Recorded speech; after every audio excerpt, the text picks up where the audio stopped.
Hello everyone, and welcome back to Midnight Horror. I know many of you use these videos to fall asleep, so before you drift off, I'd love it if you could leave a comment letting me know where you're listening from around the world. Also, don't forget to like and subscribe if you're enjoying the video. Story 1. The factory loomed ahead, its rusted metal walls covered in patches of ivy and grime. Broken windows lined the upper floors, their jagged edges catching the fading sunlight. The massive doors hung slightly open, revealing a dark interior filled with the scent of oil and decay. The wind howled through the gaps, carrying with it the distant sound of something creaking inside. Stepping through the entrance, my boots crunched against shattered glass and loose debris. The air was thick with dust, swirling in the beams of light cutting through the broken ceiling. Conveyor belts sat motionless, their surfaces coated in rust and forgotten grime. Large machines stood like skeletal remains, their gears frozen in time, as if the factory had been abandoned in an instant. I moved deeper into the space, the silence pressing in on me. My footsteps echoed, bouncing off the walls and disappearing into the vast emptiness. A faint metallic smell lingered in the air, mixing with the dampness of old machinery. It felt as though I wasn't alone, as if the factory itself was breathing around me. A long workbench stretched along one wall, covered in tools scattered haphazardly across its surface. Wrenches, hammers, and screwdrivers lay untouched beneath a layer of dust. I ran my fingers over them, feeling the grit beneath my skin. Then, among the cold metal, I touched something that made me freeze. One of the tools, a heavy wrench, was warm. The warmth seeped into my fingers, unmistakable against the surrounding chill. My pulse quickened as I lifted it, turning it over in my hands. It wasn't just warm. It felt as though someone had just set it down. But the factory was supposed to be abandoned. I scanned the area, my breath slow and measured. There were no footprints in the dust, no signs of recent activity. Yet the warmth of the wrench told a different story.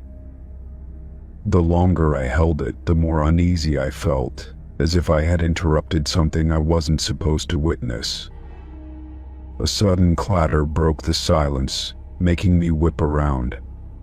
A small metal can rolled across the floor, spinning before coming to a stop near one of the machines. My heart pounded as I searched for the source of the disturbance, but there was nothing.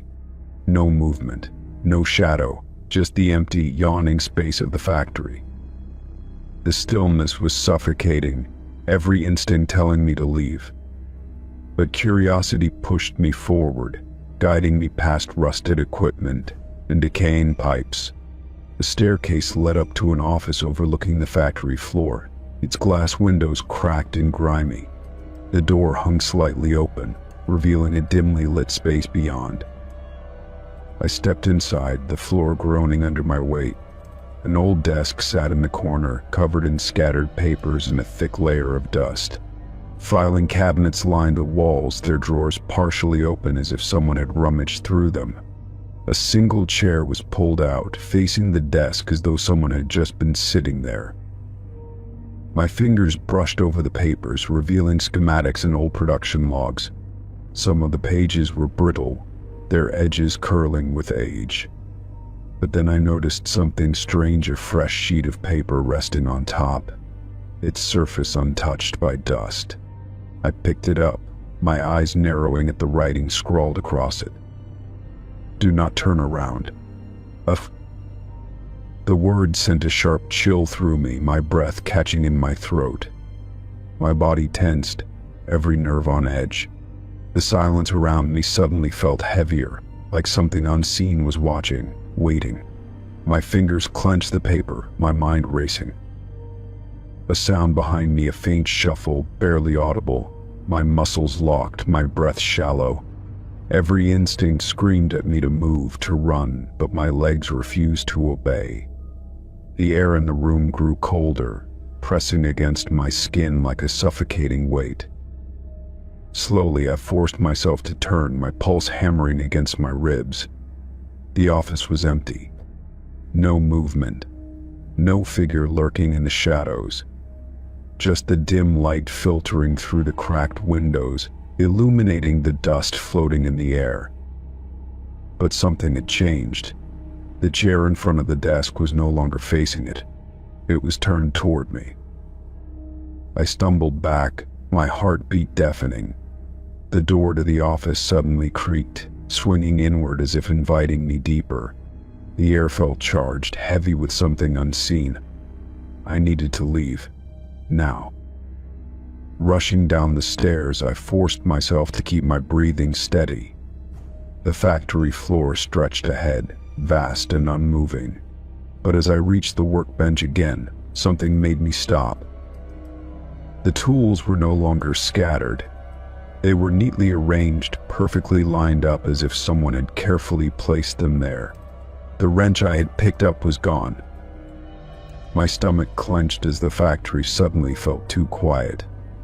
The silence wasn't just emptiness, it was expectant, like something was waiting for me to notice. A metallic clang echoed from the far end of the factory, deeper in the darkness. It wasn't random this time. It was deliberate. Calculated. Someone or something was still here. I turned toward the exit, my steps quick and purposeful. The factory had been abandoned for years, but I knew now that it wasn't empty. As I reached the massive doors, a soft voice whispered from the darkness. "You shouldn't have come."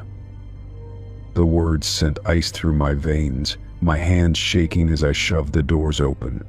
Cold air rushed in, breaking the suffocating grip of the factory's presence. I didn't look back. I didn't need to. As I stepped outside, the wind howled through the broken windows, carrying the distant sound of something moving inside. The factory hadn't been abandoned, not really. And whatever was in there, it knew I had been there too. Story 2. The theater loomed at the end of the empty street, its grand entrance now cracked and weathered. The once vibrant marquee was missing letters, and vines curled through the broken windows. I hesitated at the doors, pressing my hand against the cool wood before giving them a push. They creaked open, revealing darkness beyond. Dust filled the air as I stepped inside, my footsteps echoing through the vast, empty lobby. The scent of mildew and aged velvet lingered, a reminder of the theater's forgotten past. Faint lights seeped through the boarded-up windows, casting long shadows across the peeling wallpaper. The silence was deep, the kind that settled in places untouched for years. I moved cautiously toward the main hall, my fingers brushing against the faded fabric of a velvet rope. The entrance to the theater itself was partially open, as if someone had been here recently. Pushing it wider, I stepped inside, my eyes adjusting to the dim glow filtering from the skylights above. The seats stretched out before me, rows upon rows of dust-covered chairs facing the massive stage. As I took a step forward, the stage lights flickered on, their beams cutting through the darkness like a spotlight. My breath caught in my throat as I scanned the room, searching for an explanation. The electricity should have been long dead, yet the lights shone as if a performance was about to begin. A deep sense of unease settled in my chest. Then I saw it. At the very back of the theater, just beyond the final row of seats, a figure stood in the shadows. It was motionless, its form blending into the darkness, except for its outline.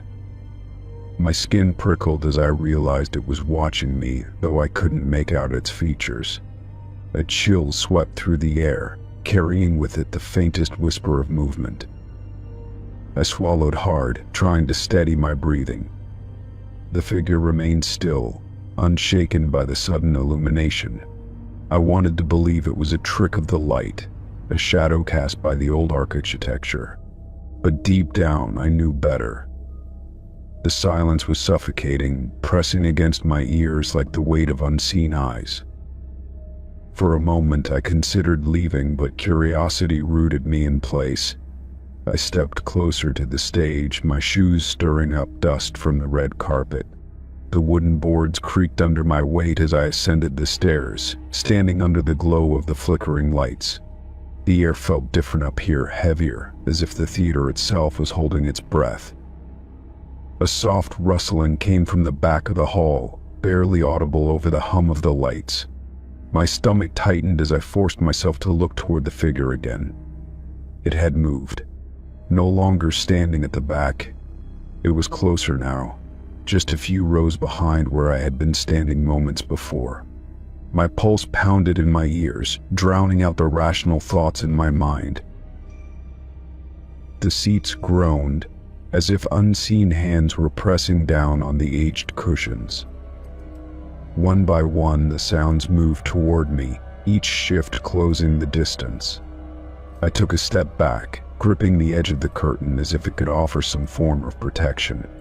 The stage lights flickered again, casting the theater into brief darkness. When they flared back to life, the figure was even closer. Panic gripped me, my breath coming in short gasps.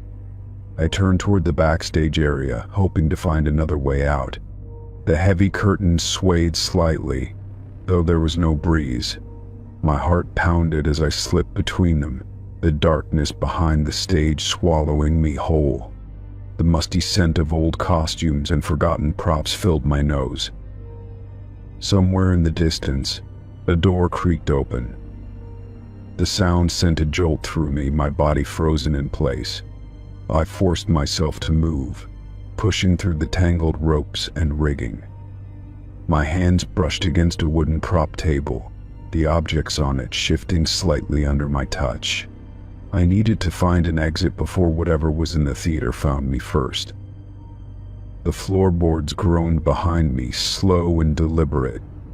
My stomach twisted as I realized I wasn't alone back here. I could feel the weight of unseen eyes boring into my back, the same presence from the audience now just beyond the curtain. I bit my lip, resisting the urge to turn around. A whisper drifted through the air, low and unintelligible. It slithered into my ears like a breath against my skin. My fingers dug into the fabric of the curtain as I pressed myself against the wall. The lights on the stage flickered violently now, casting jagged shadows through the cracks in the fabric.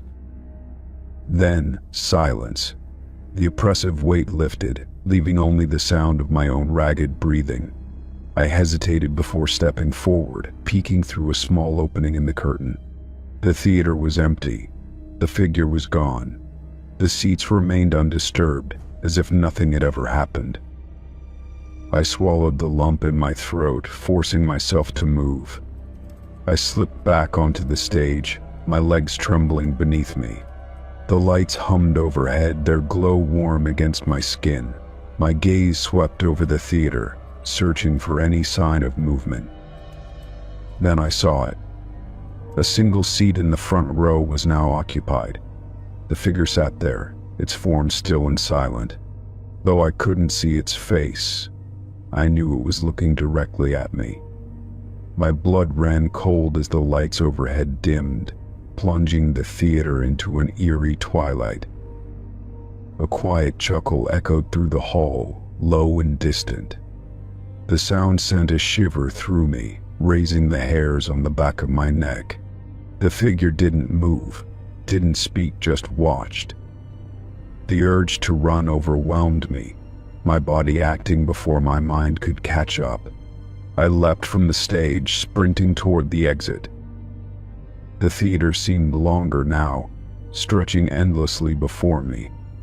My footsteps echoed unnaturally, the sound distorted as if the walls themselves were shifting. The heavy doors loomed ahead, but they felt impossibly far.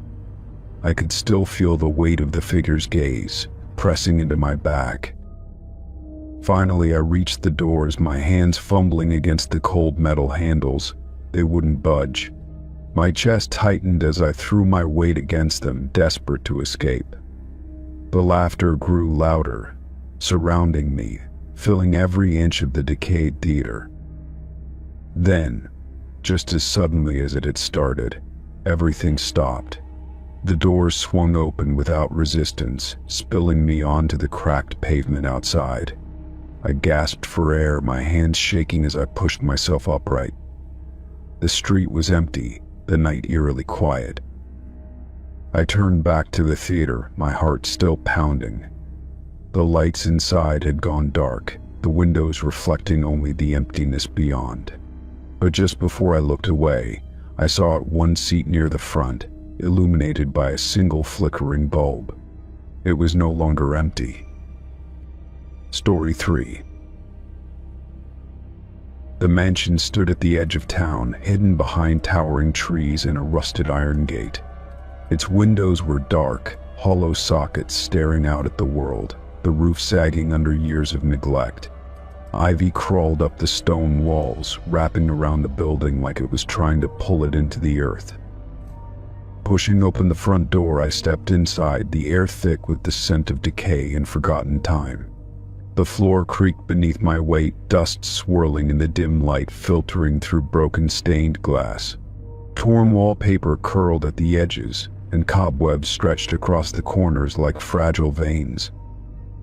Furniture sat abandoned, covered in sheets that had turned yellow with age. A grand chandelier hung from the ceiling, its crystals coated in grime, swaying slightly in the breeze from the open door. The silence was suffocating, broken only by the distant sound of something shifting deep within the house.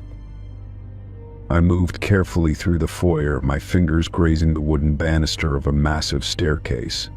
The railing was smooth but brittle, like it would snap under the wrong pressure. Faded portraits lined the walls, their subjects staring down at me with hollow, painted eyes. A doorway led me into what must have once been a study. The fireplace was cold, its brickwork crumbling, ashes long since settled into dust. Bookshelves stretched along the walls, their contents rotting, pages curled and browned with time. Then I saw a diary lying in the center of the floor, half covered in dust. Its leather cover was cracked, the spine barely holding together, as if it had been read and reread countless times. Something about it felt wrong, like it had been left there just for me to find. I knelt and brushed the dust away before carefully opening it. The pages inside were filled with frantic, slanted handwriting, words bleeding together as if written in a hurry. The first few entries were mundane, detailing the daily life of the mansion's last resident. As I flipped through, the tone shifted. The entries spoke of strange noises in the night, shadows moving where none should be. The writer described whispers coming from empty rooms, doors locking and unlocking on their own. Each page was more desperate than the last. My breath caught when I reached the final entry. Unlike the rest, the handwriting was jagged, uneven, as if written in terror. Only 2 words stared back at me, written in deep, dark ink. "You're next." A chill crawled up my spine as I reread the message, my pulse pounding in my ears. The ink looked fresher than it should have, the letters still bold despite the decay of the pages. The air in the room suddenly felt heavier, pressing down on me like an unseen weight. A noise behind me made me whip around. The study door, which had been open when I entered, was now closed. The handle gleamed in the dim light, as if someone had just touched it. My mouth went dry as I slowly rose to my feet. The house had been silent before, but now I could hear it breathing. The faintest rustling echoed from the hall, like footsteps moving just out of sight. Shadows stretched along the walls, shifting even though nothing had changed. Clutching the diary, I backed toward the fireplace, my gaze locked on the door. The air was thick, charged with something unseen but undeniably present. The temperature dropped, my breath now visible in thin, misty puffs. The chandelier above groaned, its rusted chain creaking as it swayed harder than before. Dust rained down in soft cascades, the crystals clinking together like distant chimes. My heartbeat thundered in my chest, every instinct telling me to leave. I reached for the door handle, but it wouldn't budge. No matter how hard I pulled, it remained locked in place, as though something on the other side was holding it shut. Panic clawed at my throat as I turned to find another way out. A mirror above the fireplace caught my reflection, but something was wrong. My reflection stood still, watching me even as I moved. My breath hitched as I took a slow step closer, my reflection's lips curling into a smile I hadn't made. A whisper brushed against my ear, so close that I could feel the breath behind it. My muscles locked, every hair on my body standing on end. The diary in my hands grew unbearably cold, the pages stiffening as though turning to ice. The chandelier above gave a violent jerk, the chain snapping with a sickening crack. I barely had time to throw myself aside as it crashed down, shattering into 1,000 shards. The impact sent a wave of dust into the air, obscuring everything in a choking cloud. Coughing, I scrambled to my feet, my eyes stinging. The diary lay open beside me, its pages fluttering as if caught in an unseen wind. The words "you're next" seemed to pulse on the page, growing darker, as though the ink was still seeping in. A deep, guttural sound filled the room, neither human nor animal. The shadows in the corners thickened, curling toward me like fingers reaching out. My chest tightened as I lunged for the door, throwing my weight against it. This time it gave way. I stumbled into the hallway, nearly falling as I rushed toward the front of the house. The walls groaned, the portraits lining them shifting in their frames, watching as I fled. The front door loomed ahead, but the moment I reached for the handle, a sharp gust of wind slammed it shut. A force pushed against my back, cold and unrelenting, urging me deeper into the mansion. My screams died in my throat as the darkness swallowed me whole. The diary remained where I had left it, its pages flipping on their own. The words on the final entry slowly faded, replaced by a new name scrawled in fresh ink. The mansion remained silent once more, waiting for the next visitor to step inside. 9. Story 4. The hospital loomed ahead, its crumbling facade barely visible through the thick mist that clung to the air. The windows were shattered, jagged glass framing the empty darkness beyond.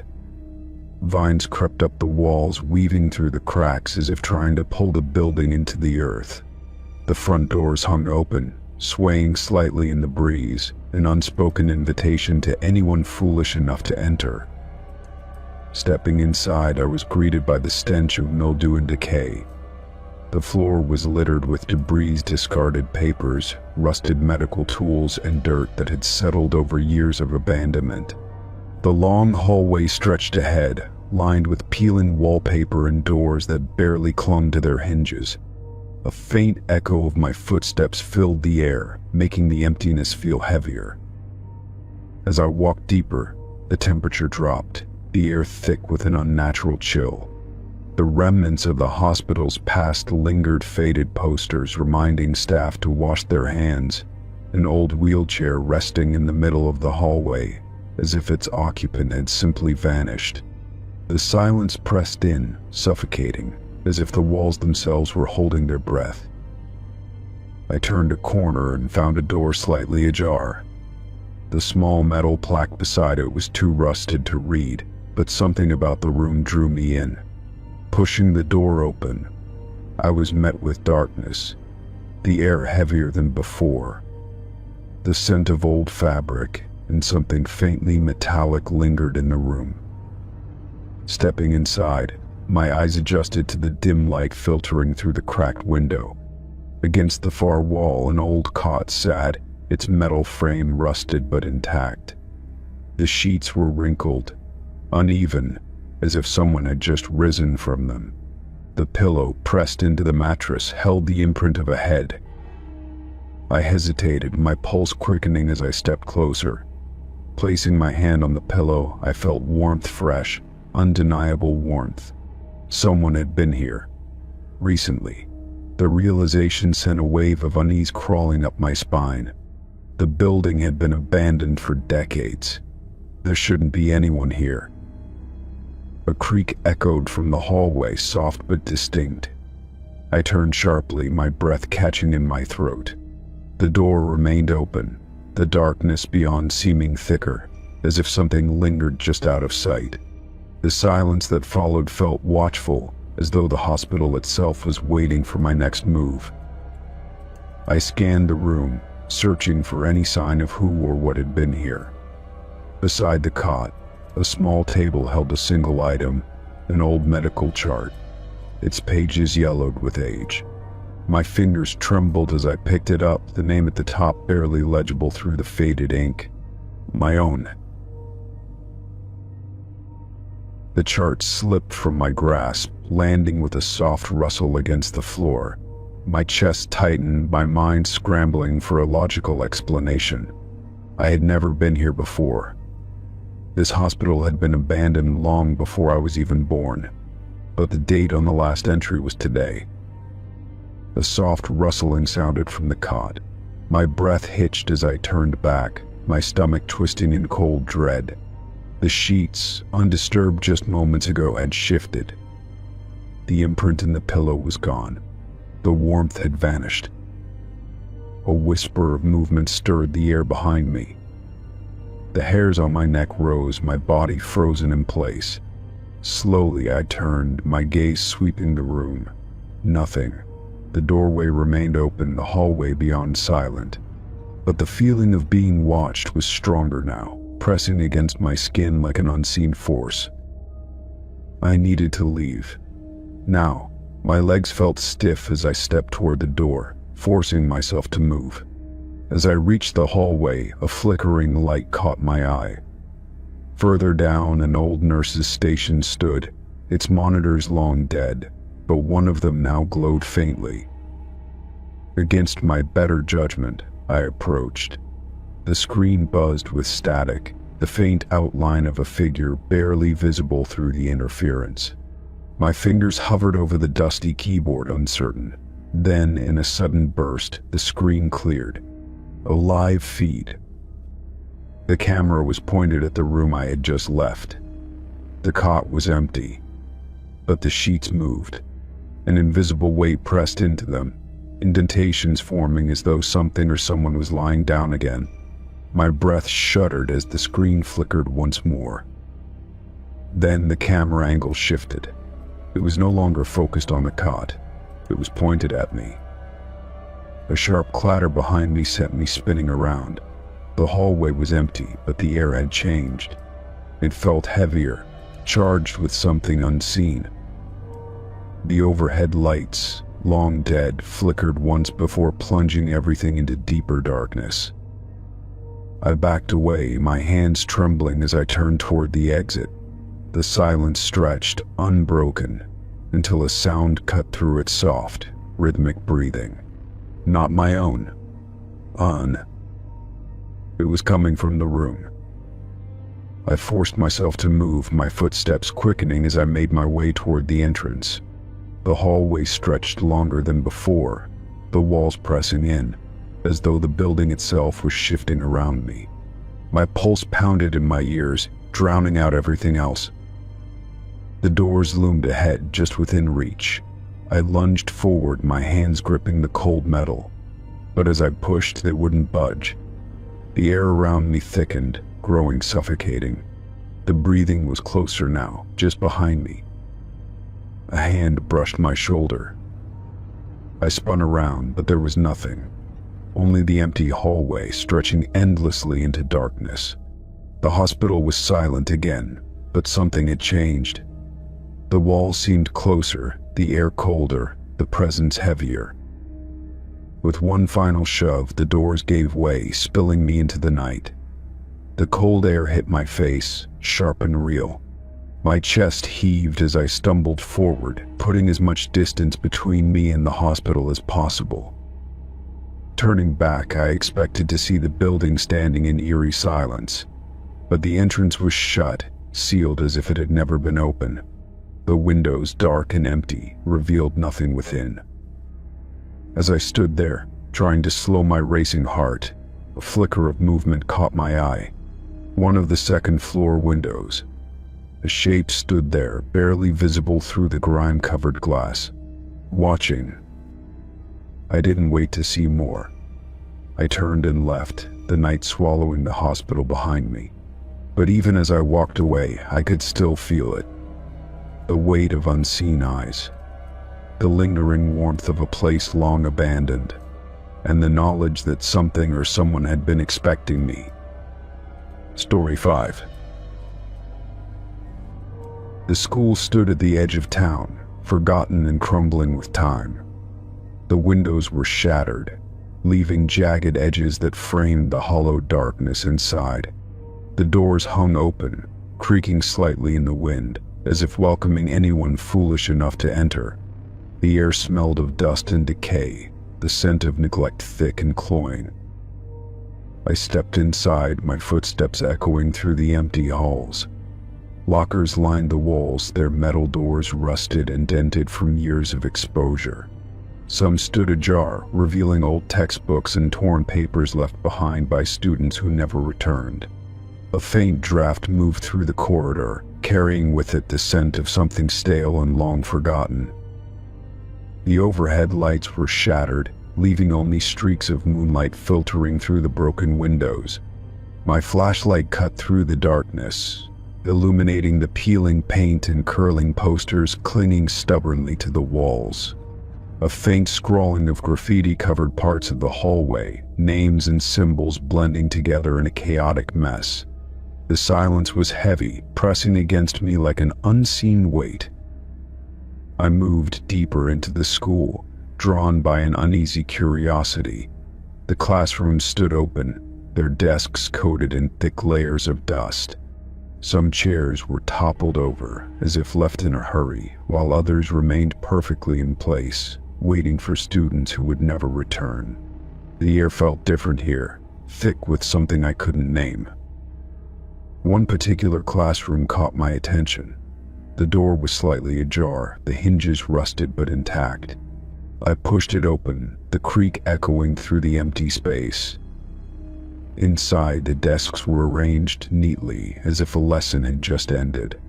The blackboard at the front of the room held a message written in bold, uneven strokes. "Leave now before it's too late." The words were fresh, the chalk still clinging to the board in powdery streaks. My stomach tightened as I stepped closer, my breath catching in my throat. The message hadn't been there long, someone had written it recently. I scanned the room, but nothing seemed out of place. The silence pressed in, thick and suffocating. I turned toward the door, suddenly aware of how still everything had become.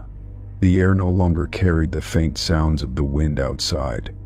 Even the distant groan of the building settling had ceased. It was as if the school itself was holding its breath. A chill crawled up my spine, making my skin prickle.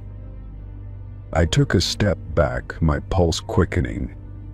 The message on the blackboard felt like a warning, one I was beginning to take seriously. My instincts screamed at me to leave, to turn around and never come back. But something about the classroom felt unfinished, as if there was more I needed to see. A faint shuffle sounded behind me. I spun around, my flashlight sweeping over the empty desks. Nothing had moved, but the air was different now, charged with something unseen. The door, which had been open, was now almost completely shut.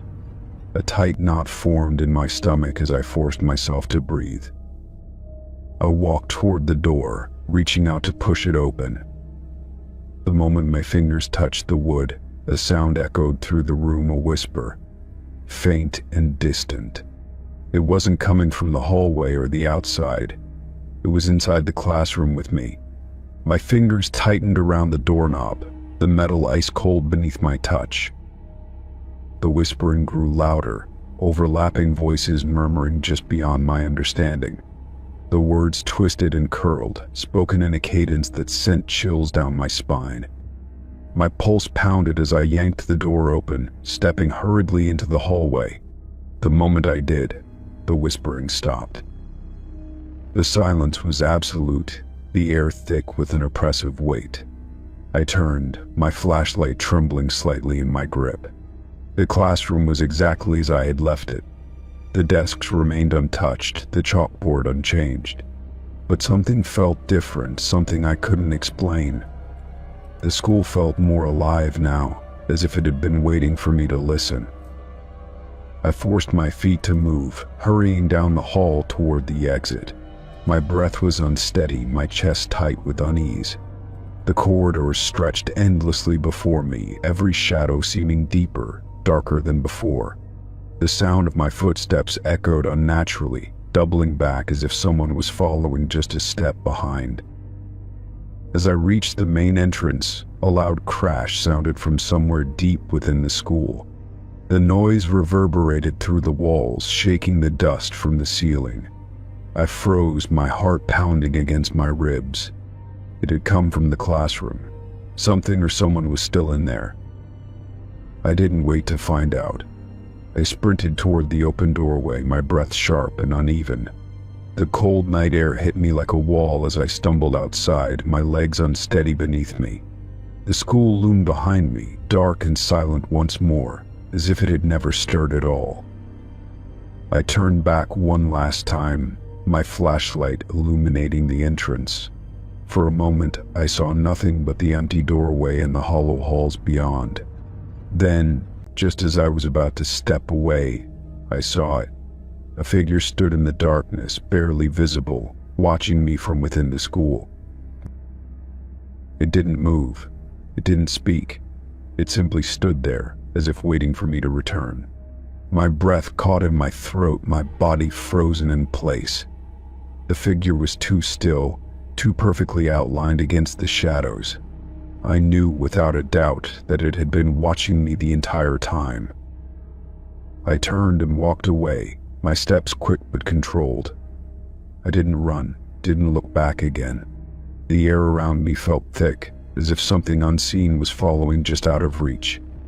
The night was cold, the stars distant and indifferent.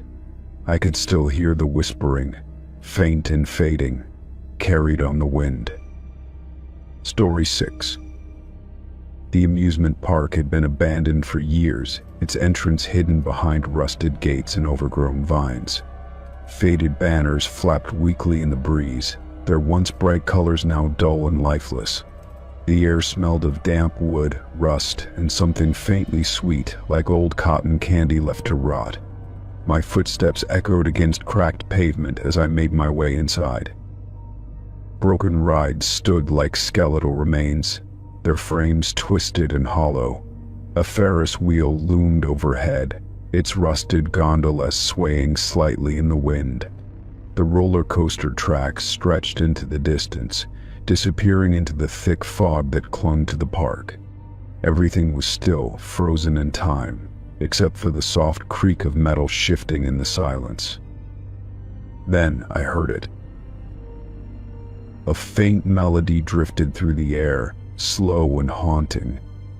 My chest tightened as I followed the sound, weaving between toppled booths and shattered glass.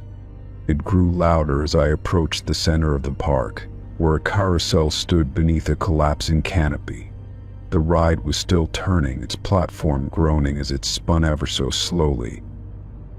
The horses were faded and cracked, their paint peeling away in long curling strips. Some had missing eyes, their sockets hollow and dark. Chains dangled where other animals had once been, swaying in rhythm with the motion. The calliope played on, though its notes warbled, distorted by time and decay. I hesitated at the edge of the platform, my pulse thrumming in my ears. The carousel shouldn't have been moving. There was no power, no sign of life anywhere. Yet the ride continued, steady and unbothered by the years of neglect. A cold breeze brushed against my neck, sending a shiver down my spine.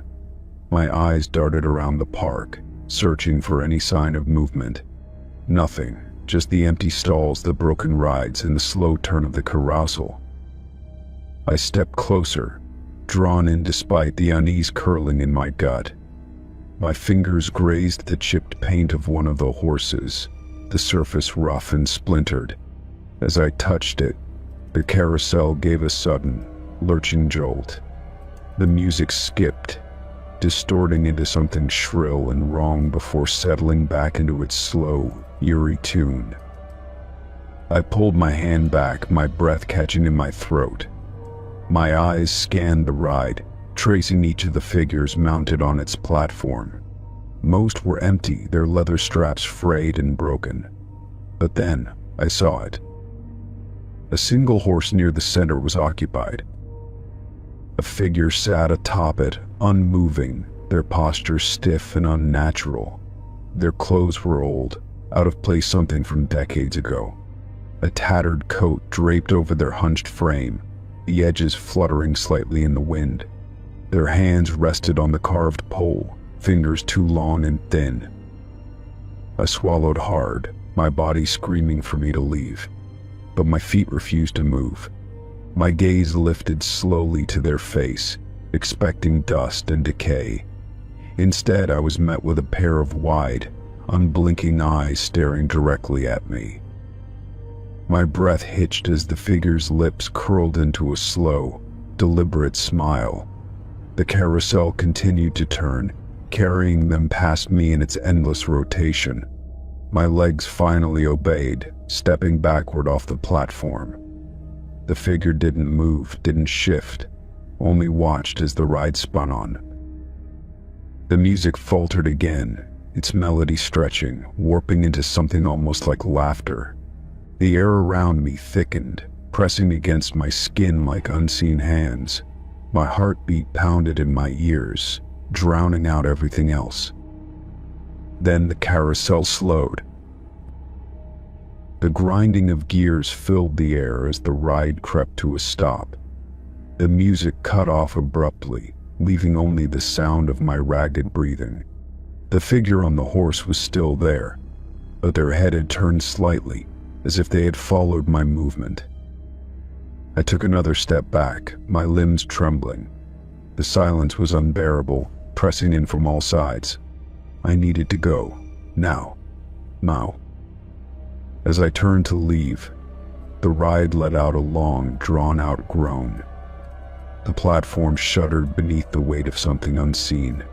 I risked a final glance over my shoulder. The figure was gone. The horse they had occupied sat empty, its saddle cracked and worn. My stomach lurched as I scanned the area, searching the shadows. There was nowhere for them to go, nowhere to hide. A sudden gust of wind rushed through the park, carrying with it a whisper. It was soft, barely audible, but it came from directly behind me. "Stay." I didn't. I ran, pushing past debris and rusted gates, my breath coming in sharp, panic gasps.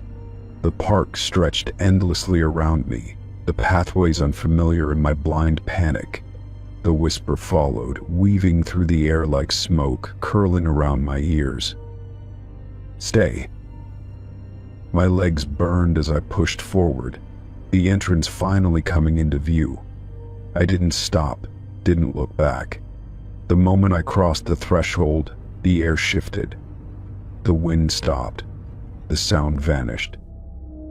The amusement park stood silent behind me, its shadows deeper than before. The carousel was no longer moving. The music had died. It was as if nothing had ever stirred within those broken walls. I backed away, my body trembling. My mind screamed for me to leave and never return. But even as I turned my back on the park, I knew it wasn't over. The whisper still lingered, just beneath the wind. The weight of unseen eyes pressed against my spine. And deep within the heart of the forgotten amusement park, the carousel would start turning again. Story 7. The zoo had been abandoned for years, its once vibrant pathways now overgrown with weeds and cracked pavement. The entrance gate hung open, rusted hinges groaning as the wind nudged it back and forth. Faded signs remained, their words barely legible, warning visitors not to feed the animals. The air carried the scent of damp earth and decay, the remnants of a place long forgotten. I stepped inside, my footsteps muffled by scattered leaves and debris. The silence was unsettling, broken only by the occasional rustling of trees or the distant call of a bird. Empty cages lined the pathways, their bars rusted, the enclosures within overtaken by nature. Some still held remnants of their former inhabitants, weathered bones, abandoned nests, and deep claw marks etched into the walls. A towering habitat stood before me, its metal fencing bent in places, as if something had forced its way out. The sign nearby had peeled beyond recognition, only a few letters visible beneath the layers of dirt. I ran my fingers over the rusted gate, feeling the weight of time pressing against it. It swung open with little resistance, revealing a narrow tunnel that led into the heart of the enclosure. Inside, the air was thick with the scent of damp stone and rotting leaves. The walls were high, surrounding the space like a prison, their surfaces slick with moisture. Old feeding troughs sat empty, their contents long turned to dust. A tattered rope toy lay discarded in the dirt, frayed and worn from time and neglect. Then I heard it, footsteps.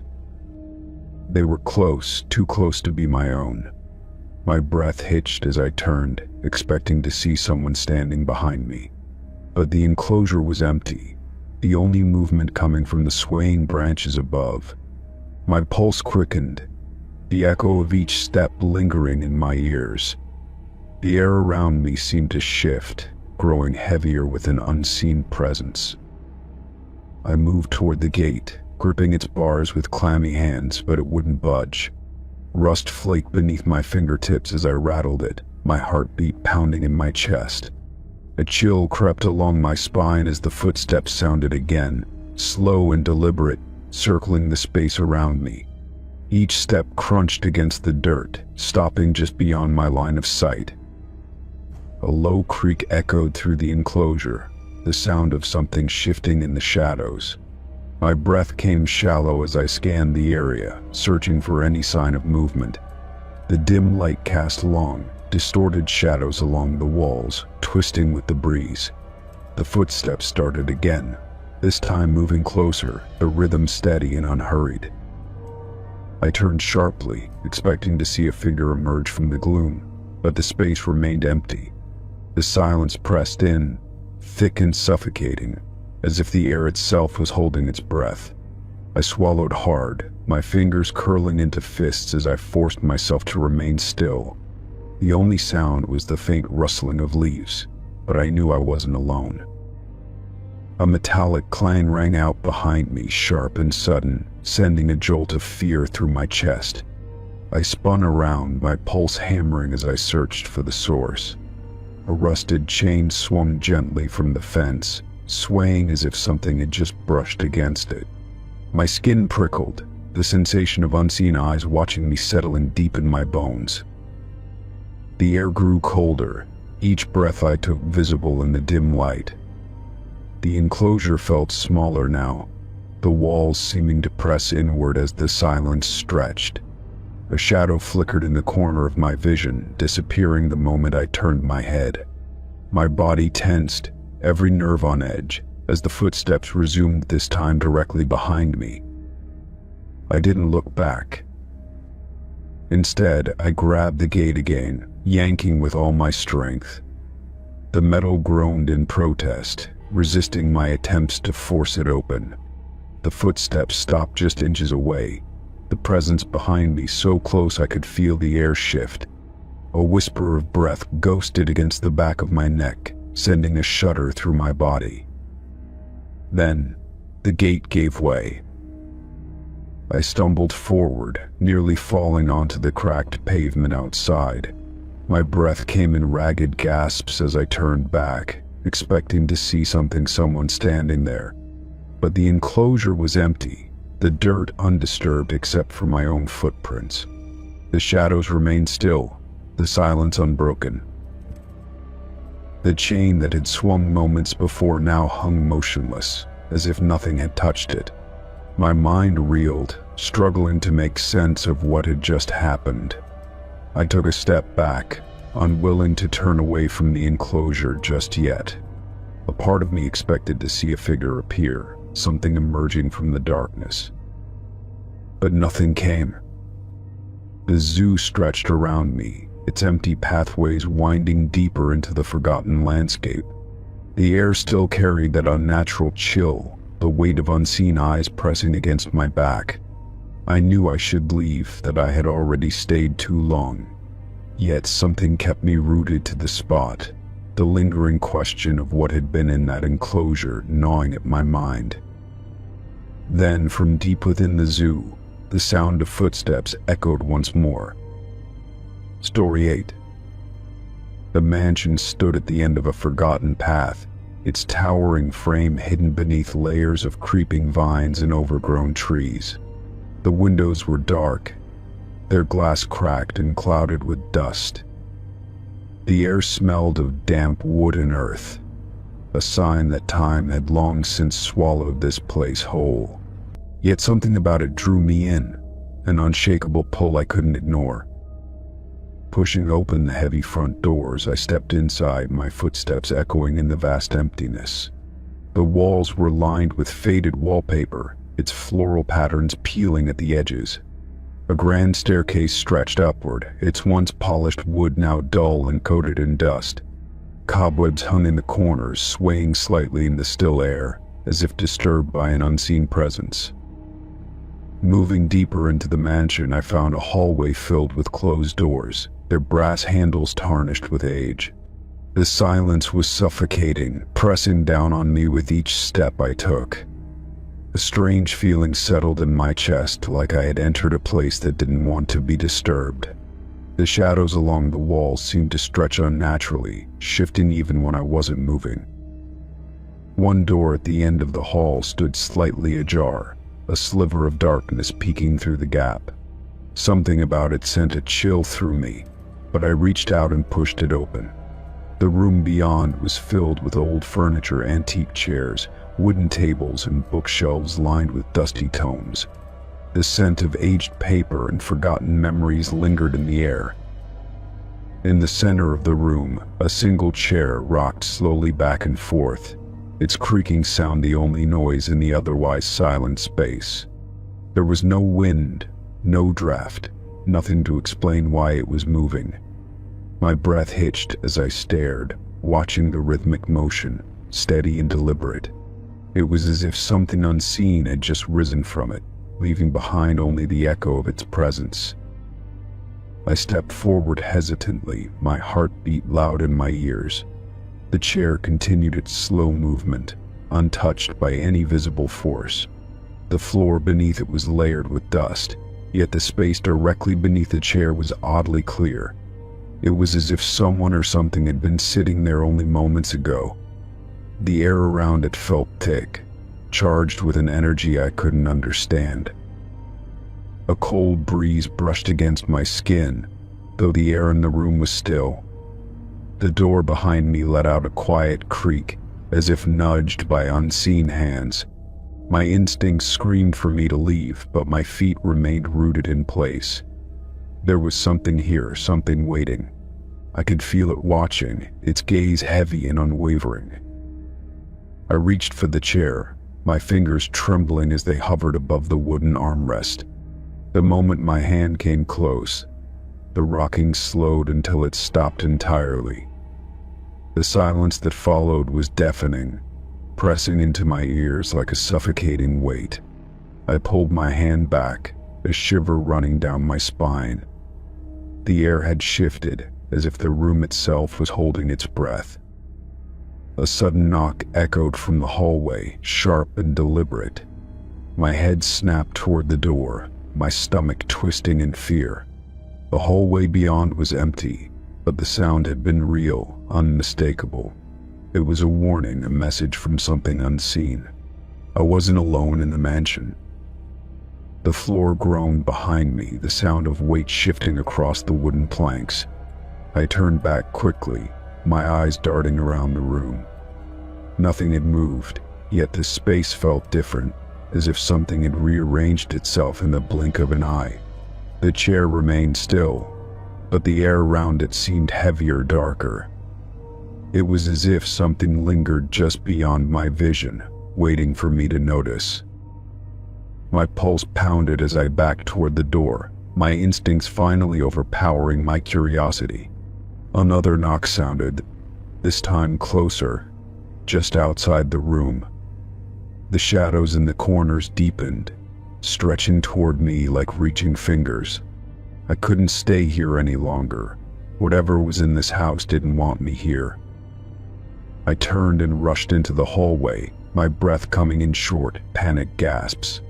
The air was colder now, the temperature dropping with each step I took. The walls seemed narrower, the hallway stretching endlessly ahead of me. No matter how fast I moved, the exit felt impossibly far away, as if the mansion itself was pulling me deeper inside. A whisper brushed against my ear, so close it sent an icy jolt through my entire body. It was faint, almost unintelligible, but the message was clear. Leave. The voice was neither angry nor pleading, it was simply stating a fact. I didn't belong here. The moment I reached the grand staircase, the heavy front doors let out a deep, groaning creak. My heart slammed against my ribs as I saw them inching open, revealing the dark night beyond. It was as if the house itself was giving me one final chance to escape. I didn't hesitate. I rushed forward, practically throwing myself through the doorway and onto the overgrown path outside. The moment I crossed the threshold, the air lightened, the oppressive weight lifting from my chest. Behind me, the mansion stood silent once more, its windows dark and lifeless. The doors had closed again, sealing whatever remained inside. I stumbled back, my breath shaky as I stared up at the towering structure. The rocking chair, the whispers, the unseen presence. I hadn't imagined any of it. Something had been in there, something old, something that had waited for far too long. And for a moment, it had acknowledged me. As I turned to leave, I caught one last glimpse of the upstairs window. A shadow stood there, motionless, watching. It didn't move, didn't wave, didn't beckon me back. It simply observed, waiting in the darkness. The mansion had let me go this time, but somehow, I knew it wasn't finished with me yet. Story 9. The firehouse stood at the end of an abandoned street, its brick exterior worn and cracked from years of neglect. The large garage doors were slightly ajar, revealing a sliver of darkness beyond. A faint, acrid scent lingered in the air, a mix of smoke and something metallic. The silence was unsettling, the kind that made my skin crawl as I stepped inside. The garage was dimly lit, the overhead lights flickering weakly as if struggling to stay alive. Dust coated the floor in thick layers, except for a single set of footprints leading toward the center of the space. My eyes locked onto the massive fire truck parked in the middle, its red paint dulled by time. But what made my stomach drop was the low hum of an engine running. The truck's headlights were off, but the faint vibration beneath my feet told me it was alive. A slow, rhythmic purr filled the air, steady and unnatural in the stillness. I hesitated, my pulse hammering against my ribs as I stepped closer. There was no sign of anyone inside, no movement, no voices, just the mechanical heartbeat of an empty machine. I reached out, my fingers brushing against the cold metal of the driver's side door. It was slightly ajar, as if someone had stepped out moments before I arrived. My reflection in the side mirror looked distorted, stretched unnaturally in the dim light. A sharp chill ran down my spine as I pulled the door open.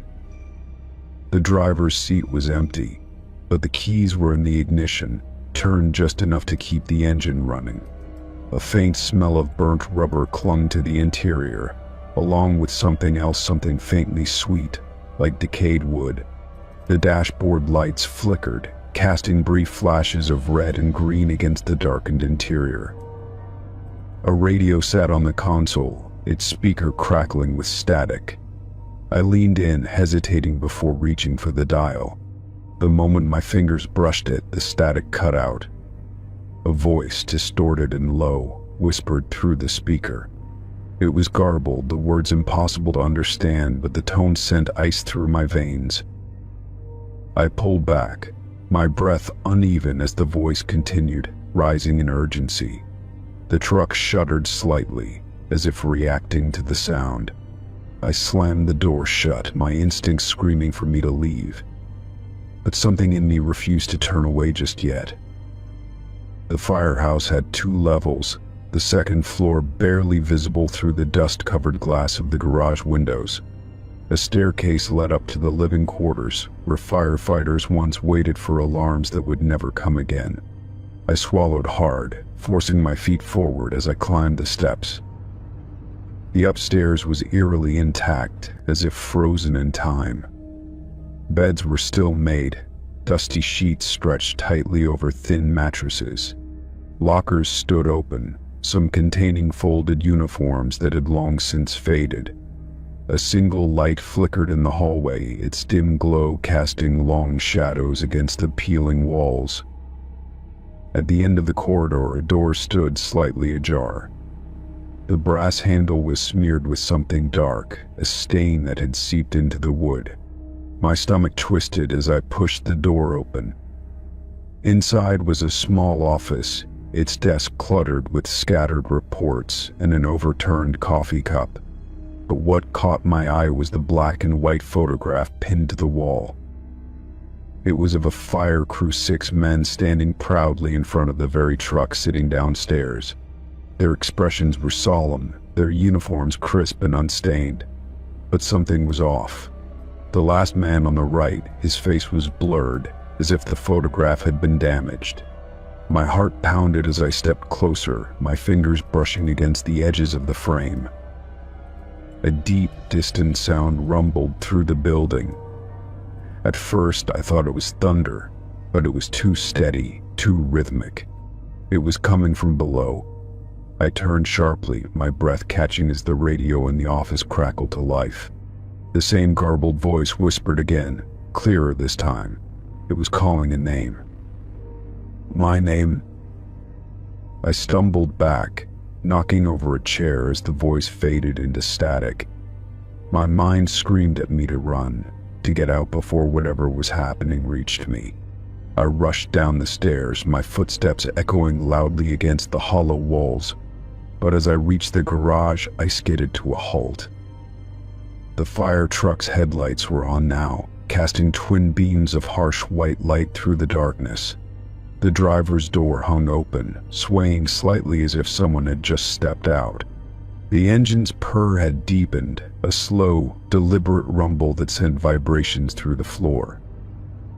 A shadow moved behind the truck, a tall figure barely visible in the dim light. My throat tightened as I took a step back, my pulse slamming against my ribs. The air was thick, pressing down on me like a weight. The figure didn't move toward me, didn't make a sound, it only stood there, watching. The radio in the truck crackled again, the voice now clearer than before. "He's still here," it whispered, the words sharp and cold. My blood turned to ice as the figure behind the truck finally stepped forward. The overhead lights flickered wildly, plunging the garage into flashes of darkness and light. I could barely make out the man's face, if it was a man at all. His features were stretched, hollow, his eyes deep voids that reflected nothing. He took another step forward, the heavy weight of his presence crushing the air around me. I didn't wait to see what he would do next. My legs finally obeyed me, and I turned, sprinting toward the exit. The firehouse groaned around me, the truck's headlights flaring brighter as the engine roared. Just as I reached the doors, the sound of footsteps thundered behind me, too fast, too close. I burst outside into the night, the cold air slicing through my lungs. The street was empty, the firehouse looming behind me like a gaping wound in the darkness. I didn't stop running until I was blocks away, my legs burning, my heart threatening to explode. When I finally dared to look back, the firehouse was dark again.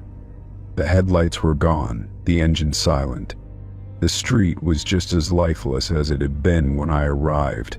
But as I stood there, catching my breath, I heard one last sound, faint, almost lost in the wind. The low, steady hum of an engine, still running somewhere inside. Story 10. The hotel stood in eerie silence, its once grand exterior now crumbling under years of neglect. Ivy crawled up the walls, gripping the structure like nature's slow revenge.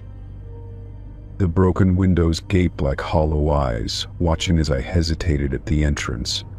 A faded sign above the doorway bore a name too weathered to read. I stepped inside, my footsteps muffled by the dust-coated carpet. The air was thick with the scent of mildew and decay, carrying a lingering trace of something unidentifiable. The grand chandelier above me swayed slightly, its crystals dulled and coated in grime. The vast lobby stretched before me, frozen in time as if waiting for guests who would never return. Beyond the check-in desk, a long hallway stretched into darkness, lined with closed doors. The air grew colder as I walked forward, my shoes scuffing against warped floorboards. The silence was unsettling, amplifying the sound of my own breathing. A faint draft moved through the corridor, stirring the dust in lazy swirls. One door stood slightly ajar, a sliver of darkness spilling into the hallway. I froze, my breath hitching as a soft sound reached my ears. It was slow and deliberate breathing, steady and deep. The sound sent a chill through me, a stark reminder that I was not alone. I took a hesitant step forward, my pulse hammering in my ears. The breathing continued, unbroken, as though whoever was inside was aware of my presence. My fingers hovered over the edge of the door, but a deep instinct warned me not to push it open. The air in the hallway thickened, pressing against me like an unseen weight. A floorboard creaked somewhere down the hall, sharp and sudden. I turned quickly, my eyes scanning the dimly lit corridor, but nothing moved. The walls felt closer than before, the air stifling as though the building itself was closing in. A cold sweat formed on the back of my neck as the breathing behind the door deepened. I forced myself to take a step back, every nerve in my body screaming to leave.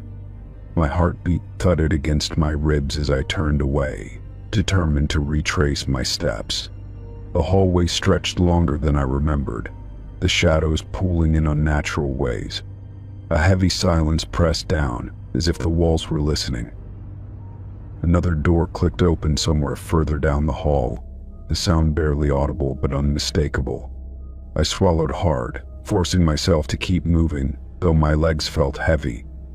My fingers grazed the peeling wallpaper, grounding myself in the reality of the moment. The breathing behind the door had stopped. A new sound filled the space, a faint shuffling, slow and dragging.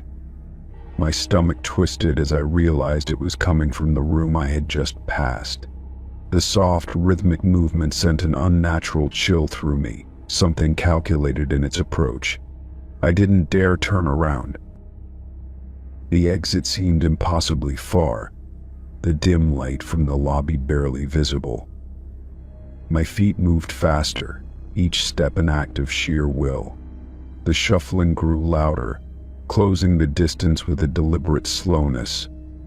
A whisper of air brushed the back of my neck, impossibly close. I lunged forward, bursting into the lobby with a force that sent dust swirling in the stale air. The chandelier above groaned, its rusted chains shifting as if disturbed by an unseen force. My breath came in ragged gasps as I turned back toward the hallway. The door that had been ajar was now fully open. Darkness yawned from the room, thick and impenetrable. The hallway seemed unchanged, yet something about it felt wrong. The breathing had stopped, the shuffling had ceased, but the air carried the unmistakable weight of something watching. I took a slow step back, unwilling to linger any longer. The front doors loomed before me, coated in dust yet strangely solid. My fingers fumbled against the handle, slick with sweat, as I pushed. The door resisted at first, as if something pressed against the other side. A sharp gust of wind howled through the broken windows, rattling the walls. With one final shove, the door gave way, spilling me onto the cracked pavement outside. The night air hit me in a rush, sharp and cold against my skin. I stumbled back, my gaze locked on the darkened entrance of the hotel. The silence stretched on, heavy with unspoken warnings. A slow creak echoed from within, the sound of the door swinging shut on its own. The night pressed in around me, thick with an unnatural stillness. My breath remained uneven as I backed away, unwilling to turn my back on the building. The last thing I saw before stepping off the curb was that same door, slightly ajar once more. A deep, slow breath drifted out from the darkness beyond it. Story 11. The abandoned school stood at the edge of town, its windows shattered and its walls streaked with years of neglect. Vines crawled up the sides of the building, their tendrils reaching through the cracks like fingers searching for something lost. The air was thick with the scent of damp wood and dust, the silence pressing against my ears as I stepped inside. The hallway stretched before me, lined with faded lockers that bore the scars of rust and time. Some were slightly open, revealing tattered books and forgotten papers, their ink smudged by moisture. My footsteps echoed softly as I moved past classroom doors, their glass panels smeared with grime. One door stood ajar, its hinges creaking as I pushed it open further.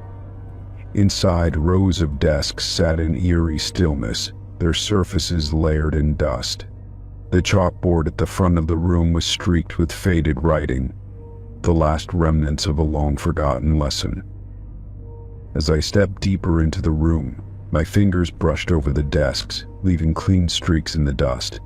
Most were untouched for years, but one caught my eye immediately.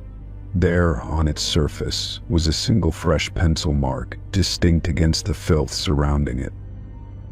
A chill ran down my spine as I stared at it, my breath catching in my throat. Someone had been here recently, though there was no sign of another person. The silence pressed in heavier now, the room feeling smaller, as if watching me in return. I pulled out my phone, but there was no signal, just a blank screen staring back at me. My fingers traced the pencil mark, its edges sharp and fresh, as if left there only moments ago. I looked around again, half expecting to see someone standing in the doorway, but there was nothing. The air felt colder, the kind of chill that wasn't just from the weather but something unseen. I turned toward the windows, their glass long gone, only to see the trees outside swaying gently. For a moment I thought I saw a shadow move among them, but when I blinked, it was gone. I turned back to the desk, my pulse quickening as I noticed something I hadn't before. Faint words had been carved into the wood beneath the fresh pencil mark, their edges worn yet still legible. "Help me," they read, the letters uneven and desperate. A breath hitched in my throat as I stepped back, the weight of the message pressing into my chest. Had someone been trapped here? Had they tried to leave a sign for someone to find? My mind raced with possibilities, none of them comforting. The faint sound of something moving echoed from the hallway, breaking the heavy silence. My head snapped toward the door, but there was nothing there. The noise had been subtle, like a soft scrape against the floor, but enough to send my pulse hammering. I swallowed hard, forcing myself to move toward the doorway. Peering into the hallway, I saw only dust and decay, the lockers still standing in their quiet disarray. Yet the unsettling feeling that I wasn't alone clung to me like a shadow. A sudden gust of wind rushed through the hallway, rattling the doors and stirring the dust into swirling patterns. My heart pounded as I turned back into the classroom, my eyes drawn once more to the desk. The fresh pencil mark was gone. I froze, my breath shallow as I stared at the blank space where it had been. My mind scrambled for an explanation, but none came. The message carved into the desk remained, as if mocking my confusion, its plea now feeling more urgent. The scrape sounded again, closer this time, and I felt an overwhelming need to leave. My instincts screamed at me, my body tensing as I turned toward the door. Yet, something made me hesitate, a lingering curiosity gnawing at the edge of my fear. I glanced one last time at the desk, the weight of the words pressing into my mind. Then, with a deep breath, I stepped into the hallway, my eyes scanning the shadows stretching across the floor. The air was still now, thick with an unsettling quiet. As I moved toward the exit, I heard it a whisper, so faint I almost thought I imagined it. My name. It was barely more than a breath, carried on the stale air, but it was enough to send a shiver through me. My pace quickened, my footsteps almost frantic. I reached the front doors, my fingers trembling as I pushed them open. The outside air felt sharp against my skin, the evening sun dipping below the trees. As I stepped onto the overgrown path, I turned back once more, my stomach twisting at what I saw. A single desk was now visible through the open classroom door, pushed forward as if someone had been sitting there. The dust that had covered it before was disturbed, smeared by unseen hands. I didn't wait to see more. I walked faster, my breath coming in short bursts as the school loomed behind me. The wind rustled the leaves overhead, whispering through the trees like unseen voices. I forced myself not to look back again, the feeling of unseen eyes lingering on my skin. By the time I reached the road, the sky had darkened, and the school had disappeared behind the trees. My hand still trembled as I pulled out my phone again, relief washing over me when the signal returned. But the unease remained, deep and unshakable. That night I couldn't sleep, my mind replaying every moment inside that school.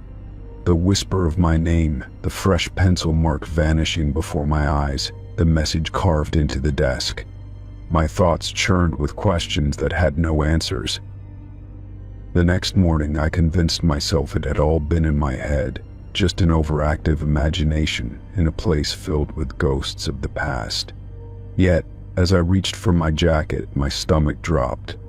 A single pencil mark was on my sleeve, fresh and unmistakable. Story 12. The hospital had been abandoned for decades, its windows shattered, and its walls covered in creeping vines. The air inside was thick with dust, carrying the scent of decay and old medicine. My footsteps echoed down the empty hallway, each one making me feel more like an intruder in a place long forgotten. Faded posters clung to the peeling walls, their messages of health and safety now ironic in this hollow shell of a building. Rusted gurneys sat motionless in corners, their wheels locked in place by time. The silence was unnerving, broken only by the occasional creak of the building settling around me. I turned a corner and saw the elevator at the end of the hallway, its metal doors dull and speckled with rust. The call button was coated in grime, but I wiped it clean and pressed it anyway. To my surprise, the button lit up, casting an eerie glow against the decay. A deep groan rumbled from behind the doors, followed by a series of mechanical clicks. I took a step back, unsure if I had just woken something best left alone. Then, with a sharp ding, the doors slid open, revealing a dimly lit interior. The walls inside were lined with tarnished mirrors, their surfaces warped and clouded. A single bulb flickered overhead, casting unsteady shadows. The buttons on the panel were cracked, some missing entirely, but the basement level was still intact. I hesitated before stepping inside, the air in the elevator thick and musty. The doors remained open as if waiting for me to decide. A cold draft curled around my ankles, sending a shiver up my spine. Swallowing my unease, I pressed the button for the basement, and the doors groaned as they closed. The elevator shuddered violently, then lurched downward, the cables groaning under its weight. Dust drifted from the ceiling as the old mechanism struggled to function. For a few moments, everything was still except for the dim flickering of the light. Then the elevator stopped abruptly, but the doors did not open. I reached for the button panel, but before I could press anything, the light above me died, plunging the small space into darkness. The silence pressed in, heavier than before, thick with something unseen. My breathing sounded too loud in the confined space, and I strained to hear any movement beyond the doors. The sudden scrape against the metal made my heart pound. I pressed my back against the wall, my fingers finding the cool surface of the mirror. Another scrape came, followed by a faint tapping. It wasn't coming from outside the elevator, it was coming from within. My pulse pounded as I turned, my reflection barely visible in the dim glow of the emergency light. But as I stared, something shifted. The reflection of my own face twisted, the features distorting as if submerged in water. I stumbled backward, my hand slamming against the buttons, desperate to make the doors open. The elevator jolted violently, and for a moment I thought it might drop. Then, with a slow groan, the doors slid apart. A cold, stale air seeped into the elevator, carrying the scent of damp earth. The basement was pitch black, its darkness swallowing the dim light from the elevator. I stepped forward cautiously, my foot meeting solid ground. The hallway stretched into the abyss, the walls lined with broken wheelchairs and toppled cabinets. Old medical equipment lay discarded, their surfaces covered in grime. A faint sound echoed through the darkness, the soft shuffling of something moving. I took a slow step forward, the air growing colder with each movement. The silence between the sounds stretched unbearably, my heartbeat the only thing steady. Then, from deeper in the hallway, a faint voice whispered my name. I froze, every muscle locking in place. The voice was soft, distant, but unmistakable. It sounded like my own. A flickering light sputtered on further down the hall, revealing a doorway with an old, rusted sign. The words had faded, but I could still make them out, Morgie. The whisper came again, closer this time. I turned back toward the elevator, but the doors had closed. The call button was dark, unresponsive no matter how many times I pressed it. My breath came in uneven gasps as the whispering grew louder. Shadows slithered across the floor, stretching toward me as if reaching out. My feet felt rooted in place, my body refusing to move. Then, from the darkness beyond the moored doors, something stepped forward. It had no distinct features, only a tall, wavering form, its edges blurred like smoke. The whispering surrounded me, dozens of voices speaking in hushed, urgent tones. My limbs finally obeyed, and I turned, slamming my fists against the elevator doors. A low creak came from behind me as the moored doors began to open. The air grew thick, pressing against my chest like unseen hands. I clawed at the elevator panel, pressing every button in blind desperation. The elevator let out a shuddering groan. Then the doors slid open once more. I lunged inside, slamming my hand against the highest floor button. As the doors closed, I caught a final glimpse of the figure standing at the threshold. Its head tilted slightly, its form flickering like a dying light. The whispering ceased all at once, replaced by a suffocating silence. Then the doors sealed shut, and the elevator shot upward. The ascent was rough, the elevator rattling as if shaking off the weight of whatever had tried to follow.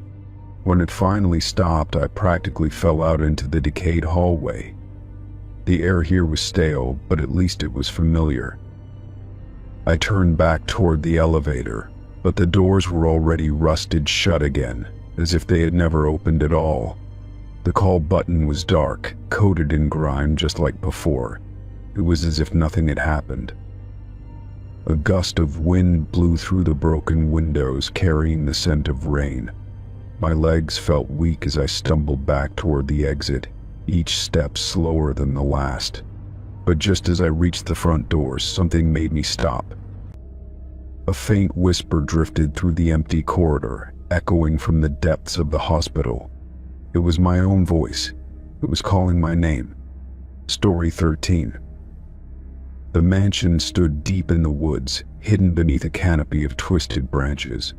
Its grand facade was cracked and peeling, the once white columns now stained with time. The front door hung slightly ajar, as if waiting for someone to step inside. I hesitated before pushing it open, the hinges groaning in protest. A stale, musty scent filled the air, mingled with something faintly metallic. Dust swirled in the dim light filtering through the high windows.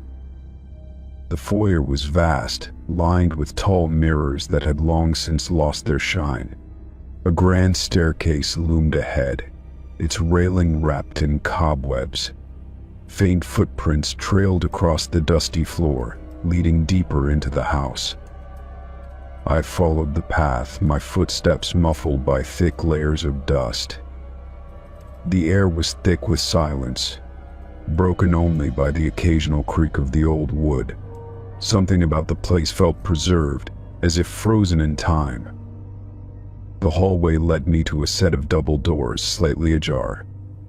Pushing them open, I stepped into a massive dining room. The furniture was covered in white sheets, draped like ghosts waiting to wake. At the center of the room stood a long, ornate dining table. The chairs were pulled out, positioned as if someone had just stood up. A fine layer of dust covered the plates and silverware, untouched yet set with eerie precision.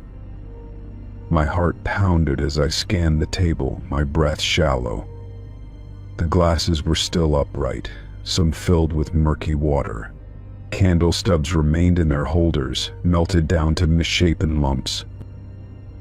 A draft whispered through the room, making the sheets ripple like unseen hands were lifting them. I turned sharply, my eyes darting to the far end of the table. A single plate sat at the head, the food on it shriveled and blackened with time. I reached out, my fingers trembling as they brushed the plate.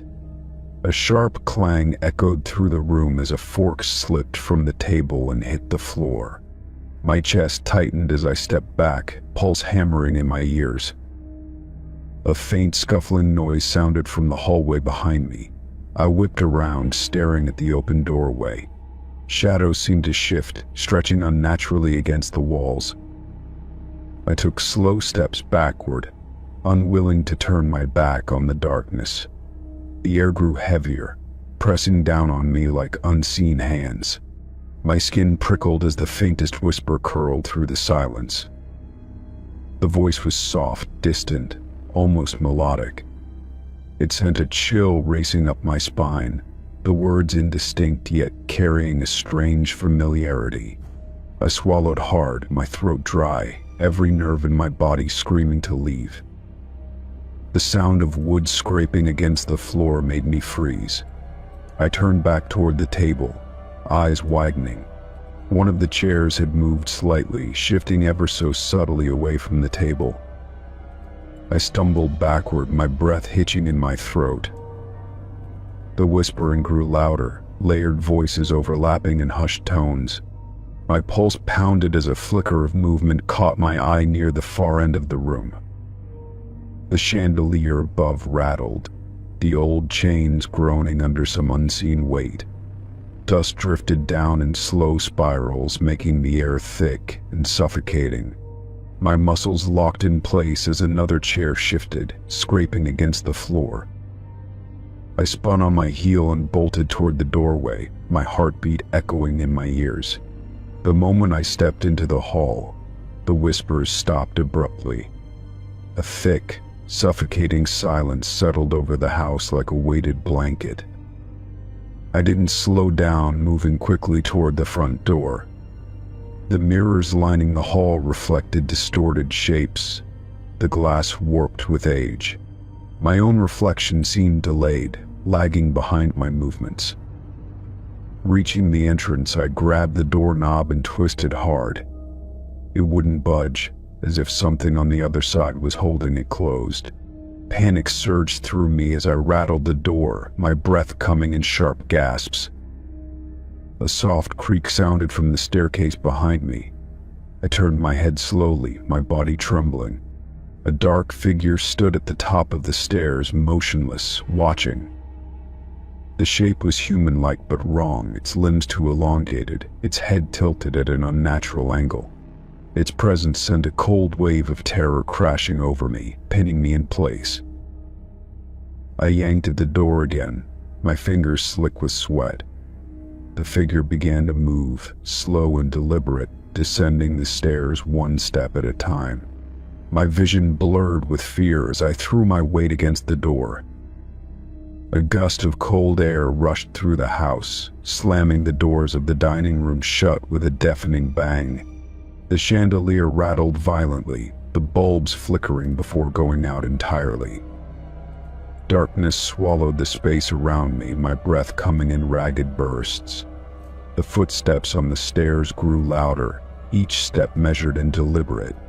My mind screamed for me to move, but my body refused to obey. The whispering returned, now close, weaving through my thoughts like tendrils of smoke. My knees buckled, my hand still gripping the unyielding door handle. The figure reached the bottom step and paused.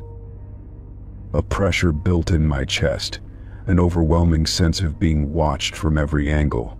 My vision swam as I felt something brush against my arm, light, fleeting, yet undeniably real. The whispers stopped, replaced by a deep silence that felt more suffocating than sound. A soft click echoed through the air, and suddenly the front door swung open. I didn't hesitate. I stumbled forward, nearly falling onto the stone porch. The moment I crossed the threshold, the heavy door slammed shut behind me. A burst of wind howled through the trees, drowning out the last lingering echoes of whispers. I didn't stop running until I was well past the tree line, the mansion shrinking behind me. My heart pounded as I forced myself to glance back. The house stood still, the windows dark, yet something about it felt aware. The trees around me swayed as the wind carried a single sound through the night. A whisper, soft yet unmistakable, calling my name from the depths of the mansion. Story 14. The abandoned theater had been closed for decades, its grand entrance now hidden beneath layers of dust and ivy. I had always been drawn to forgotten places, and the sight of the crumbling marquee filled me with anticipation. Pushing open the heavy doors, I stepped inside, my footsteps echoing through the vast, empty lobby. The scent of damp wood and decaying fabric lingered in the air, a reminder of the theater's long-forgotten past. The main hall was eerily silent, rows of tattered seats facing the darkened stage like an audience frozen in time. A single beam of moonlight filtered through a hole in the ceiling, casting long shadows across the floor. I walked carefully, avoiding loose boards and broken glass, my eyes drawn to the heavy curtains that still hung on the stage. Something about them felt unnatural, as if they had been disturbed recently. Curiosity led me backstage, where dust-covered props and forgotten scenery pieces cluttered the wings. The dressing rooms were lined with cracked mirrors, their surfaces clouded and warped. As I explored further, I found a door slightly ajar, its rusted hinges groaning as I pushed it open. Inside was a storage room filled with old trunks, their leather exteriors cracked with age. One particular box caught my eye, its lid slightly lifted as if inviting me to look inside. I hesitated for a moment before pulling it open, revealing an assortment of elaborate costumes draped in faded velvet and silk. The rich fabrics were surprisingly well preserved, their vibrant colors dulled only by time. My fingers brushed over a delicate lace gown, then a heavy, ornate cloak. Beneath them, something different lay hidden. At the bottom of the box was a costume unlike any I had ever seen, its details impossibly intricate. It resembled an old-fashioned suit, its buttons glinting in the dim light. The material was soft but firm, as if it had been recently worn. When I reached out and touched it, a shiver ran through me. It was warm, as if someone had just taken it off moments before. I jerked my hand away, my heart pounding. The warmth of the fabric shouldn't have been possible, not in a place abandoned for so long. I leaned in, studying it closer, noting how lifelike the folds and seams appeared. It was too realistic, too perfect, as if it weren't merely a costume at all. A strange unease settled over me, making my skin prickle. The silence of the theater felt heavier now, pressing against my ears like a held breath. I glanced over my shoulder, suddenly aware of how alone I was, or perhaps how alone I wasn't. The suit seemed to beckon me, its presence demanding attention. Against my better judgment, I reached for it again, lifting it carefully from the box. The weight of it was unsettling, the fabric clinging to my hands in a way that made my stomach churn. As I held it up, the shape became clearer, its contours eerily human. It was then that I noticed the lining, a thin layer beneath the outer material that looked almost like skin. My breath caught in my throat, my grip tightening involuntarily. A sound echoed through the room, so faint I almost thought I imagined it a slow, deliberate creak from somewhere deeper backstage. I dropped the costume back into the box, my pulse hammering in my ears. The air had shifted, charged with something unseen but undeniably present. I turned toward the doorway, suddenly desperate to leave. As I stepped away, the old wooden floor groaned beneath me, each footstep magnified in the quiet. I forced myself to move faster, my hands trembling as I reached the hallway. The mirrors lining the walls caught my reflection in fragments, distorted and flickering as I passed. I refused to look directly at them, unwilling to see anything that shouldn't be there. Reaching the stage, I stopped, my breath coming in shallow gasps. The curtains rustled slightly, though there was no breeze. I told myself it was just my imagination, just the old fabric settling, but the feeling in my gut said otherwise. The sense of being watched had intensified, prickling at the back of my neck. I took one last look at the storage room, its darkness stretching beyond the doorway. The costume lay where I had dropped it, but something was different. The folds in the fabric had shifted, the shape more rigid now, as if someone or something was still inside. I swallowed hard, backing away slowly. The moment I turned, a whisper of movement stirred behind me. I ran, no longer caring about the debris in my path, my only thought to escape. The theater seemed to stretch, the exit farther than I remembered. The walls groaned around me, as if the very building was alive, aware of my intrusion. I burst through the lobby, my breath ragged as I shoved open the heavy front doors. The cold night air hit me like a shock, but I didn't stop running until I was halfway down the street. Only then did I turn back, expecting to see something or someone standing in the doorway. But the theater remained still, its entrance dark and empty. My chest heaved as I tried to collect myself, my mind racing with what I had seen. The warmth of the fabric, the unsettling human-like form, the unshakable feeling of being watched, it all lingered in my thoughts, refusing to fade. I knew I had stumbled upon something I wasn't meant to find, something that hadn't wanted to be disturbed. For days I tried to convince myself that I had imagined it, that my mind had played tricks on me in the dim light of the abandoned theater. But then, One evening, I noticed something strange. Folded neatly on the chair in my bedroom was the very same suit, its buttons gleaming under the soft glow of my lamp.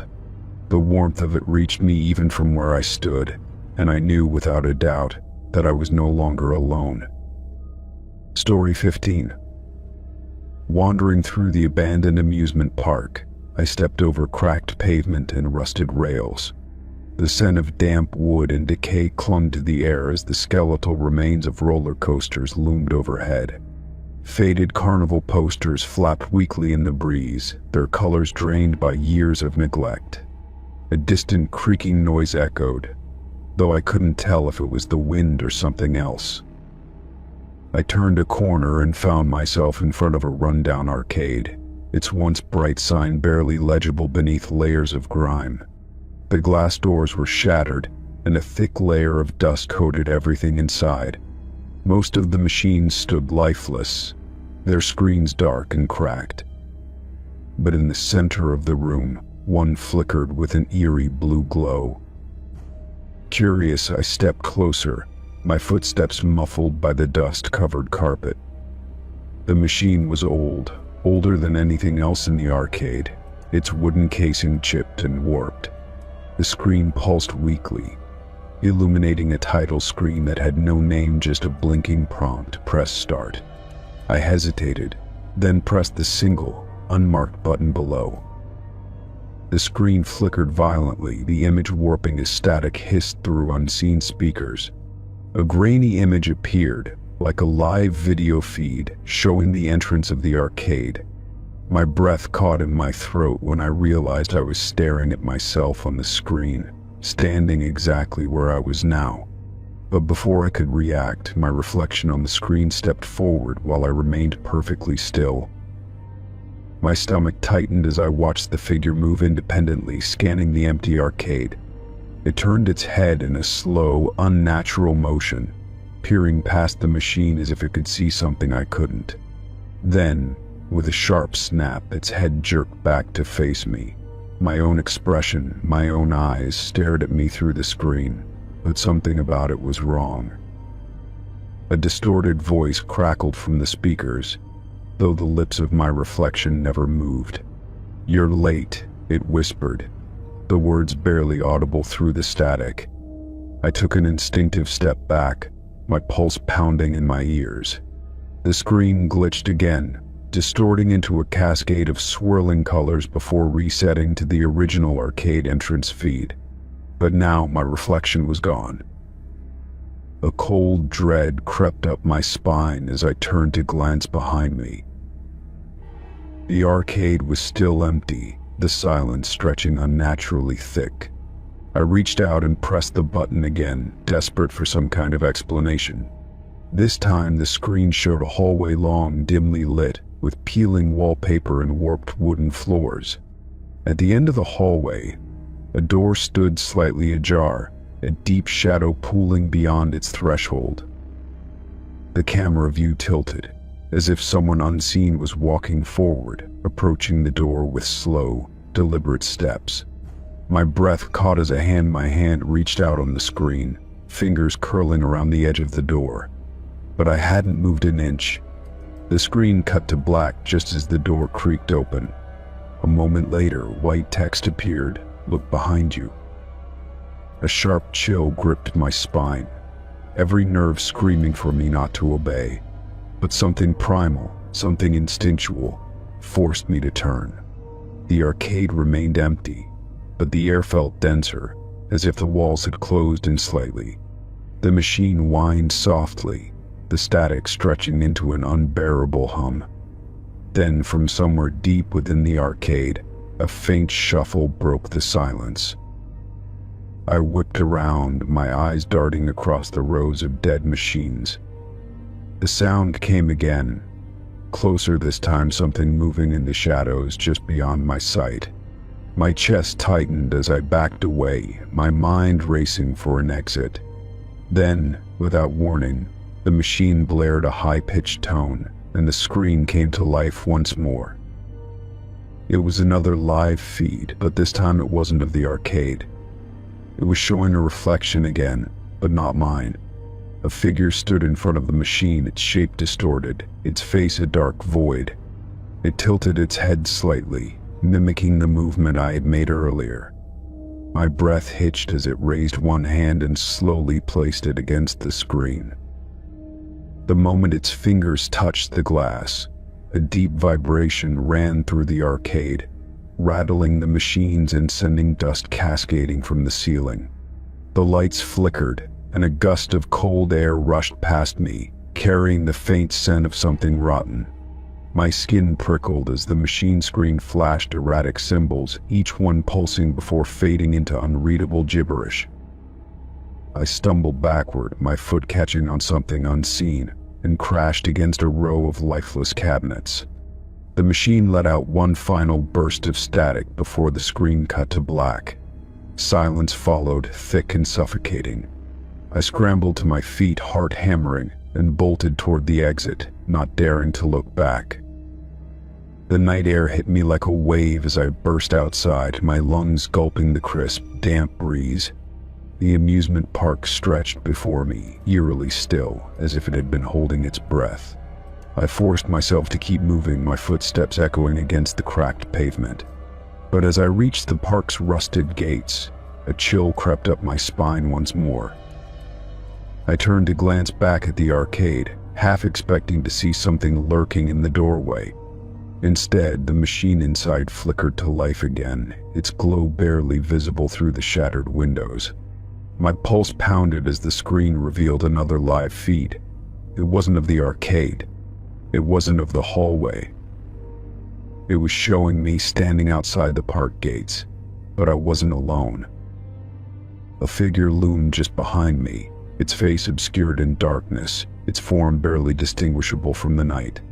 I spun around, my breath catching in my throat. There was nothing there. But when I looked back at the screen, the figure had moved closer. The last thing I saw before I turned and ran was the reflection's hand reaching toward my shoulder.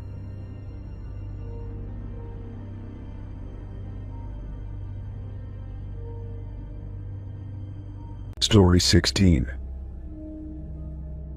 The asylum had been abandoned for decades, its crumbling exterior barely holding together under the weight of time.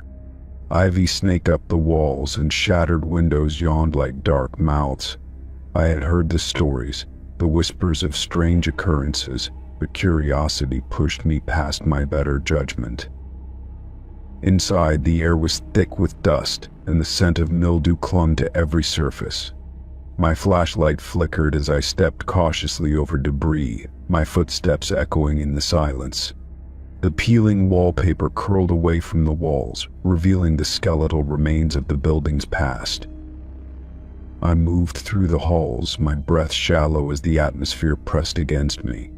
Wheelchairs sat abandoned, their wheels frozen in time, and rusted bed frames lined the corridors like sentinels.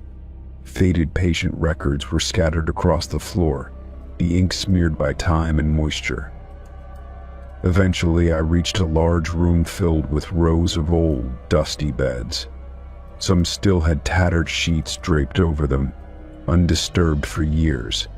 But one bed stood out from the rest, its sheet bore the distinct impression of a handprint, as if someone had just been lying there. My stomach twisted, and I took a hesitant step closer, my pulse hammering in my ears.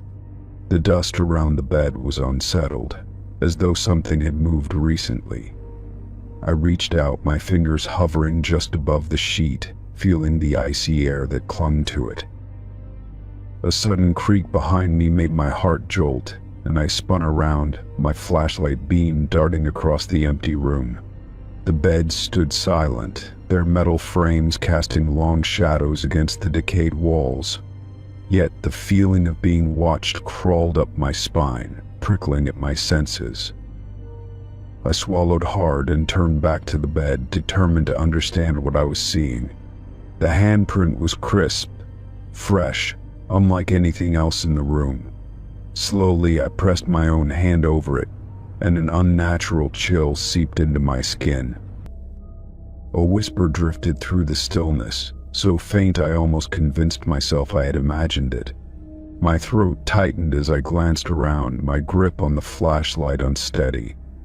The beds remained motionless, yet something about the room felt different, like I was no longer alone. The air grew dense, pressing down on my chest, making it harder to breathe. A shadow flickered in the corner of my vision, gone the moment I turned my head. My mind screamed at me to leave, but my legs refused to move, frozen by an unseen force. Then the beds began to creak, one after another, as if something unseen was shifting upon them. The metal groaned beneath invisible weight, and the sheet on the bed before me ruffled as though someone had just risen. A suffocating dread curled in my stomach, cold sweat beating at my temples. A sound like distant laughter echoed from the hallway, warped and distorted as if carried through water. I forced myself to back away, my movements stiff, my breath coming in shallow gasps. The floorboards beneath me felt unstable, as if the entire building was breathing around me. As I reached the doorway, the flashlight flickered violently before plunging me into darkness. Panic seized my chest as I fumbled with the switch, my fingers trembling. The air crackled with a strange energy, the static hum pressing against my ears. Then, something brushed past me, the sensation unmistakable, a whisper of movement in the pitch-black void. I choked back a cry, my instincts screaming at me to run. The flashlight sputtered back to life, illuminating the empty beds, their sheets now rumpled as though multiple figures had risen from them. A deep, guttural breath sounded inches from my ear, sending icy tendrils of fear through my body. I lurched forward, breaking into a blind sprint down the hallway. My footsteps echoed wildly, chased by an eerie rustling that followed too close behind. The corridor stretched endlessly, warping into a maze of peeling walls and rotting doors. My lungs burned as I ran, my mind screaming that I had made a terrible mistake coming here. The asylum felt alive, shifting around me, refusing to let me leave. I skidded into a stairwell, nearly toppling over the rusted railing. The steps groaned under my weight as I took them two at a time, the heavy air pressing against my back like unseen hands. Shadows darted along the edges of my vision, moving with unnatural speed. Reaching the main hall, I threw myself at the exit, my fingers scrabbling at the rusted handle. It wouldn't budge, the wood swollen with age, trapping me inside. A strangled sob clawed up my throat as I slammed my shoulder against the door, desperation taking hold. Behind me, the sound of dragging footsteps filled the space, slow and deliberate. My entire body stiffened as I turned my head, dread coiling deep in my gut. The doorway to the room of beds stood open, but the figures standing among them had not been there before. Shrouded in darkness, their forms barely distinguishable, they loomed between the beds, motionless. Their faces were obscured, but I could feel their gaze piercing through the veil of shadows. The air grew thick with the scent of decay, and the floor beneath me trembled. A single step forward from one of the figures sent a jolt of terror through me. My hands clawed at the door, nails scraping against wood as I tried to pry it open. The dragging footsteps drew closer, the presence behind me growing heavier, suffocating. With a final, desperate shove, the door burst open, and I stumbled into the night. The cold air hit me like a wave, shocking me back into reality. I turned once, expecting to see something following, but the doorway was empty, the asylum silent once more. Gasping for breath, I staggered back to my car, my mind racing to make sense of what had happened. The asylum loomed in the distance, its broken windows reflecting the moonlight like vacant eyes. Whatever lingered inside, it had been watching me the entire time. I fumbled for my keys, my hands still trembling as I shoved them into the ignition. The engine sputtered before roaring to life, and I wasted no time peeling away from that cursed place. But even as I left it behind, the feeling of unseen eyes never faded. Story 17. The air inside the church was thick with dust, the scent of decay clinging to the remnants of rotting wood and damp stone. Faint light filtered through shattered stained glass windows, casting broken colors across the abandoned pews. The silence was oppressive, pressing in from all sides as I stepped cautiously down the aisle, my footsteps echoing in the emptiness. At the far end of the church, an old organ loomed against the wall, its pipes stretching toward the vaulted ceiling like skeletal fingers. The keys were coated in grime and some had crumbled away, revealing the rotted wood beneath. Something about it called to me, an odd compulsion drawing me forward until my fingers hovered over the keys. I pressed one cautiously, expecting nothing but silence or a dull thud from the broken instrument. Instead, a low, resonant note filled the air, rich and haunting, as though the organ still breathed despite its age. My hand jerked away, heart hammering in my chest as the note continued, joined by another and then another, forming a slow, mournful melody. The sound swelled, filling the cavernous space with a song that felt both familiar and foreign, its tune winding like a whisper through the ruins. My breath came shallow as I stepped back, but the music did not stop. The keys moved of their own accord, pressing down in perfect rhythm. Each note reverberated against the cracked stone walls, making the church feel impossibly alive.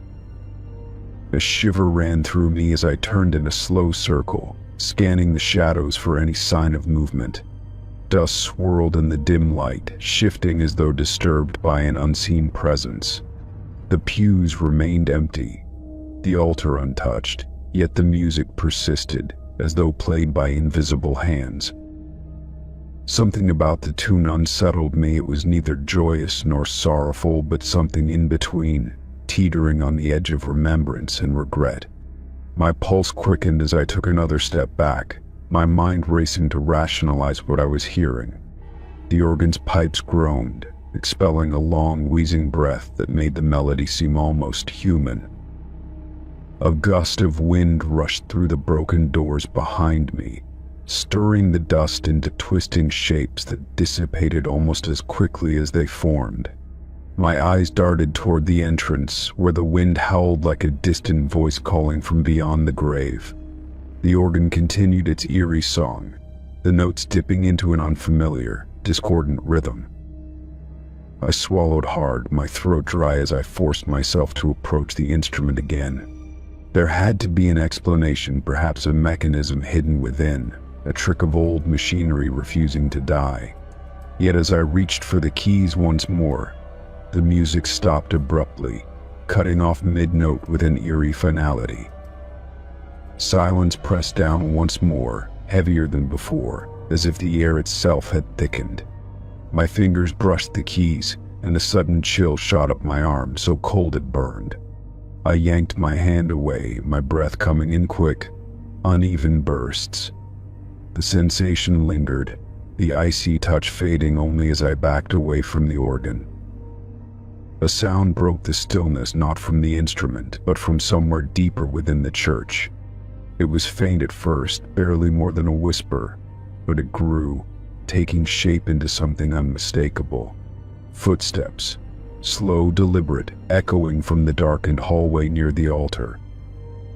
I turned sharply, my body tense, eyes locked on the shadows shifting in the far corner. The footsteps continued, each one measured, unhurried, as though whoever or whatever was approaching had all the time in the world. My skin prickled as the air grew colder, breath turning to mist before me. I took a step back, then another, resisting the urge to run despite every instinct screaming at me. The footsteps halted just before the light, a figure barely visible in the darkness. A shape stood at the threshold of the hallway, unmoving, silent, watching. My breath caught in my throat as the organ let out a single, shuddering note. The figure stirred, shifting slightly, but its features remained obscured by shadow. The note hung in the air, vibrating as though the church itself trembled in anticipation. Then, in a voice so low it barely reached me, the figure whispered something I couldn't understand. Cold terror settled into my bones as I stumbled back, my heart slamming against my ribs. The organ groaned once more, the pipes exhaling a final, rattling breath. The figure did not move further, yet I felt its presence pressing against me, unseen fingers curling at the edge of my mind. I turned and ran, my footsteps pounding against the cracked stone floor, each breath sharp and ragged. The open doorway loomed ahead, moonlight spilling across the threshold like a lifeline. Behind me, the organ let out one last, mournful chord, stretching long and hollow into the night. I burst into the cold night air, stumbling onto the overgrown path that led away from the ruins. The wind howled through the trees, drowning out everything but the pounding of my own heart. I didn't stop running until the church was nothing more than a shadow in the distance, swallowed by the night. Even then, the melody lingered in my mind, looping endlessly, as if the church had branded it into my very soul. The sensation of icy fingers on my skin had yet to fade, a phantom touch that would not let me forget. Somewhere in the darkness, I swore I could still hear the organ playing. Story 18. The hotel stood at the edge of town, its windows dark, its neon sign long burned out. Curiosity got the better of me as I pushed open the heavy front doors, which groaned against their rusted hinges. The lobby was thick with dust, the air stale, as if it had been sealed off from the world for years. Faded furniture sat undisturbed, the reception desk standing eerily intact. A single lamp flickered behind the counter, casting long shadows across the room. I stepped closer and saw the guest book lying open, its pages yellowed and curling at the edges. My fingers hesitated before flipping through the entries, most of them dated decades ago, but the most recent one made my breath hitch. It was written in fresh, black ink, the words stark against the page, "I'm waiting in room 402. My pulse quickened as I traced the ink, feeling the slightest smudge beneath my fingertips. Someone had written this recently, maybe minutes ago. I glanced around the empty lobby, the silence suddenly heavier. Room 402. The number clawed at my mind, urging me to investigate, but dread settled deep in my gut. I swallowed hard and turned toward the grand staircase at the far end of the lobby.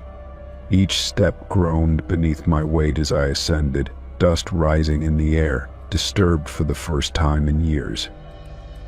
The second floor was lined with peeling wallpaper, the pattern barely visible under the grime.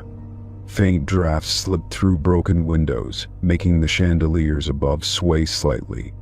The third floor felt even colder, the air thick with an unplaceable scent, something metallic beneath the dust. When I reached the fourth, an unsettling hush settled over everything. The hallway stretched before me, lined with doors, their numbers hanging askew or missing entirely. But one stood out: room 402, its brass numbers still polished, its door slightly ajar. A breath caught in my throat as I stepped closer, my fingers curling into fists at my sides. The darkness inside seemed to spill out, thick and unmoving. I pressed my palm against the door and pushed it open with a slow creak. The room was dim, the only light coming from a window covered in torn curtains. A single chair sat in the center, facing the door, empty but eerily expectant. The air was colder here, biting through my clothes as I stepped inside. The scent of damp wood and something bitter filled my nose, making me swallow against nausea. My eyes landed on the bed, its sheets perfectly made, untouched. But on the pillow, a single page lay flat, ink still drying on the words, "I knew you'd come." My pulse thundered in my ears. A sharp creak behind me made me spin, heart hammering as I scanned the shadows. The door had drifted closed, the hallway now a distant memory. My breathing turned shallow as I stepped backward, my foot catching on something. I looked down, my stomach twisting. Another page, this one scrawled in hurried strokes, "Don't turn around." Every instinct screamed at me to run, but my body was frozen. The silence pressed against my ears, thick and suffocating. I forced myself to move, to reach for the door handle, but the moment my fingers grazed it, a whisper brushed the back of my neck. It wasn't a sound, it was a presence, something just behind me. A cold fear flooded my veins as I squeezed my eyes shut. The paper had warned me. My breath trembled as I gripped the handle tighter, twisting it with a slow, deliberate motion. The door wouldn't budge. Something was keeping me here, holding the air still around me. A pulse of cold air ran down my spine, a whisper of movement at my back. My stomach lurched as I felt it, something just inches away, waiting. My shaking fingers fumbled with the lock, finally wrenching it free. The door burst open, and I stumbled into the hallway, gasping for air. The corridor stretched endlessly now, the dim lights flickering overhead. My footsteps echoed as I moved, the air feeling thicker, heavier. The door to room 402 remained open behind me, an invitation I had no intention of accepting. My only thought was to get out, to leave this place before whatever was inside followed. I reached the stairs, my heart pounding against my ribs. The descent felt longer than before, each step stretching time, pulling me deeper into something unseen. When I finally reached the lobby, the guest book still lay open, the ink from the last entry smeared slightly. My hand hovered over the pages, hesitant to touch it again. A sound broke the silence, a slow, deliberate knock. My blood ran cold as I turned my head toward the source. It came from the front desk where an old service bell sat untouched. But now it rang, its sharp chime cutting through the thick air. My breath hitched as the realization sank in. Someone or something had rung it.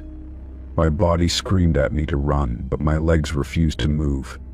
The bell rang again, louder this time, the sharp clang vibrating through my bones. I forced my feet to move, stumbling toward the door, my hands shaking as I reached for the handle.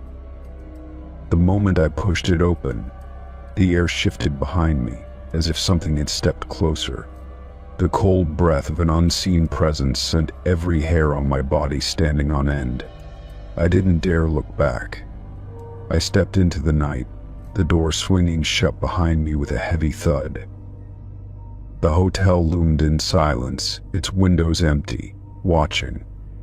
My car was still where I left it, the sight of it grounding me in reality. My fingers trembled as I dug for my keys, sliding into the driver's seat with frantic urgency. As the engine roared to life, I dared one last glance at the building. The fourth-floor window was no longer empty. A figure stood behind the glass, unmoving, watching me. My breath hitched as I gripped the wheel tighter. It wasn't a trick of the light. Someone or something was still inside, waiting. I slammed the car into reverse, tearing away from the curb. The town blurred past as I drove, my hands gripping the wheel with white-knuckled force. My pulse refused to slow, my mind replaying every moment inside that cursed hotel. The guest book, the whispers, the warnings, they weren't just remnants of the past. Something had been there with me, something that still lingered. I didn't stop driving until the hotel was miles behind me, the road stretching endlessly ahead. But even as the town faded into the distance, an unsettling truth settled deep within me. The last entry in the guest book had been fresh, ink still wet, waiting for someone to read it. Waiting for someone like me. Story 19. I wandered into the abandoned factory, the scent of rust and dampness thick in the air. The walls were coated in grime, streaked with the remains of old machinery oil. Large steel beams loomed overhead, their supports covered in dust and cobwebs. The silence was almost suffocating as I stepped carefully over broken glass and twisted metal. Faded caution signs still clung to the walls, their warnings barely legible. The further I went, the heavier the air seemed to become, as if the building itself was holding its breath. At the far end of the factory floor, I found a small room with a rusted metal door hanging slightly ajar. Pushing it open, I was met with a surprisingly intact control room. Rows of monitors lined the walls, their blank screens reflecting the dim light filtering in from the grimy windows. My fingers brushed over the dust-coated consoles, feeling the grooves of switches and dials long forgotten. A thick binder sat on the desk, its pages yellowed and brittle with age. The air smelled of mildew and burnt wiring, as if the room had been sealed off for decades. I reached for one of the switches, hesitating before pressing it down. A low hum rumbled through the walls, and for a moment, I thought I had imagined it. Then, a series of overhead lights flickered to life, casting eerie, flickering beams across the room. The machines outside groaned as they sputtered back to life, gears grinding against years of neglect. Conveyor belts jerked forward in fits and starts, rattling as they struggled to move. The sound of rushing air filled the space as vents expelled dust and debris in thick clouds. I took a step back, my pulse pounding as the monitors crackled with static. Faint images flickered on the screens, distorted shapes moving in the darkness of the factory floor. The grainy footage seemed to live, but that was impossible. There was no one else here.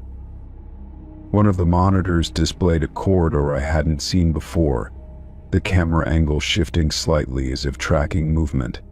The image sharpened, revealing a figure standing motionless in the shadows. My breath hitched as I recognized the layout of the hallway was just outside the control room. I turned quickly, my gaze darting to the open doorway. The hallway was empty, but the sound of metal creaking echoed through the walls. The machines were running, but there were no workers. There hadn't been for years. The static on the monitors cleared again, and I saw another figure step into view. It was standing in the same hallway, just outside the door. The screen flickered, and when it steadied, the figure was closer. Too close. I spun around and slammed the door shut, my hands shaking as I locked it. The hum of the factory grew louder, the machines no longer struggling but running smoothly, as if they had never stopped. The lights overhead buzzed, casting long shadows that seemed to stretch and shift unnaturally. A low vibration ran through the floor, rattling the control panels. The monitors now displayed different angles of the factory, showing machines operating with precision. Robotic arms lifted unseen materials, conveyor belts moved steadily, and the sound of footsteps echoed through the halls. My breathing was shallow as I backed away from the screens, but a sudden movement on one made me freeze. A reflection in the glass showed something standing behind me. I turned sharply, but the room was empty. Yet I could feel a presence, something unseen but watching. The door handle rattled violently, the metal groaning under pressure. I stepped back, my heart pounding as I pressed myself against the console. The humming of the machines grew deafening, the entire factory vibrating with renewed energy. The monitors displayed a final image before cutting to static rows of workers standing at their stations, motionless. Their faces were blank, expressionless, their eyes hollow. The machines around them moved with eerie precision, but they did not. They simply stood, waiting. The lights flickered again, and suddenly the room was silent. The hum died instantly, leaving only the sound of my own rapid breathing.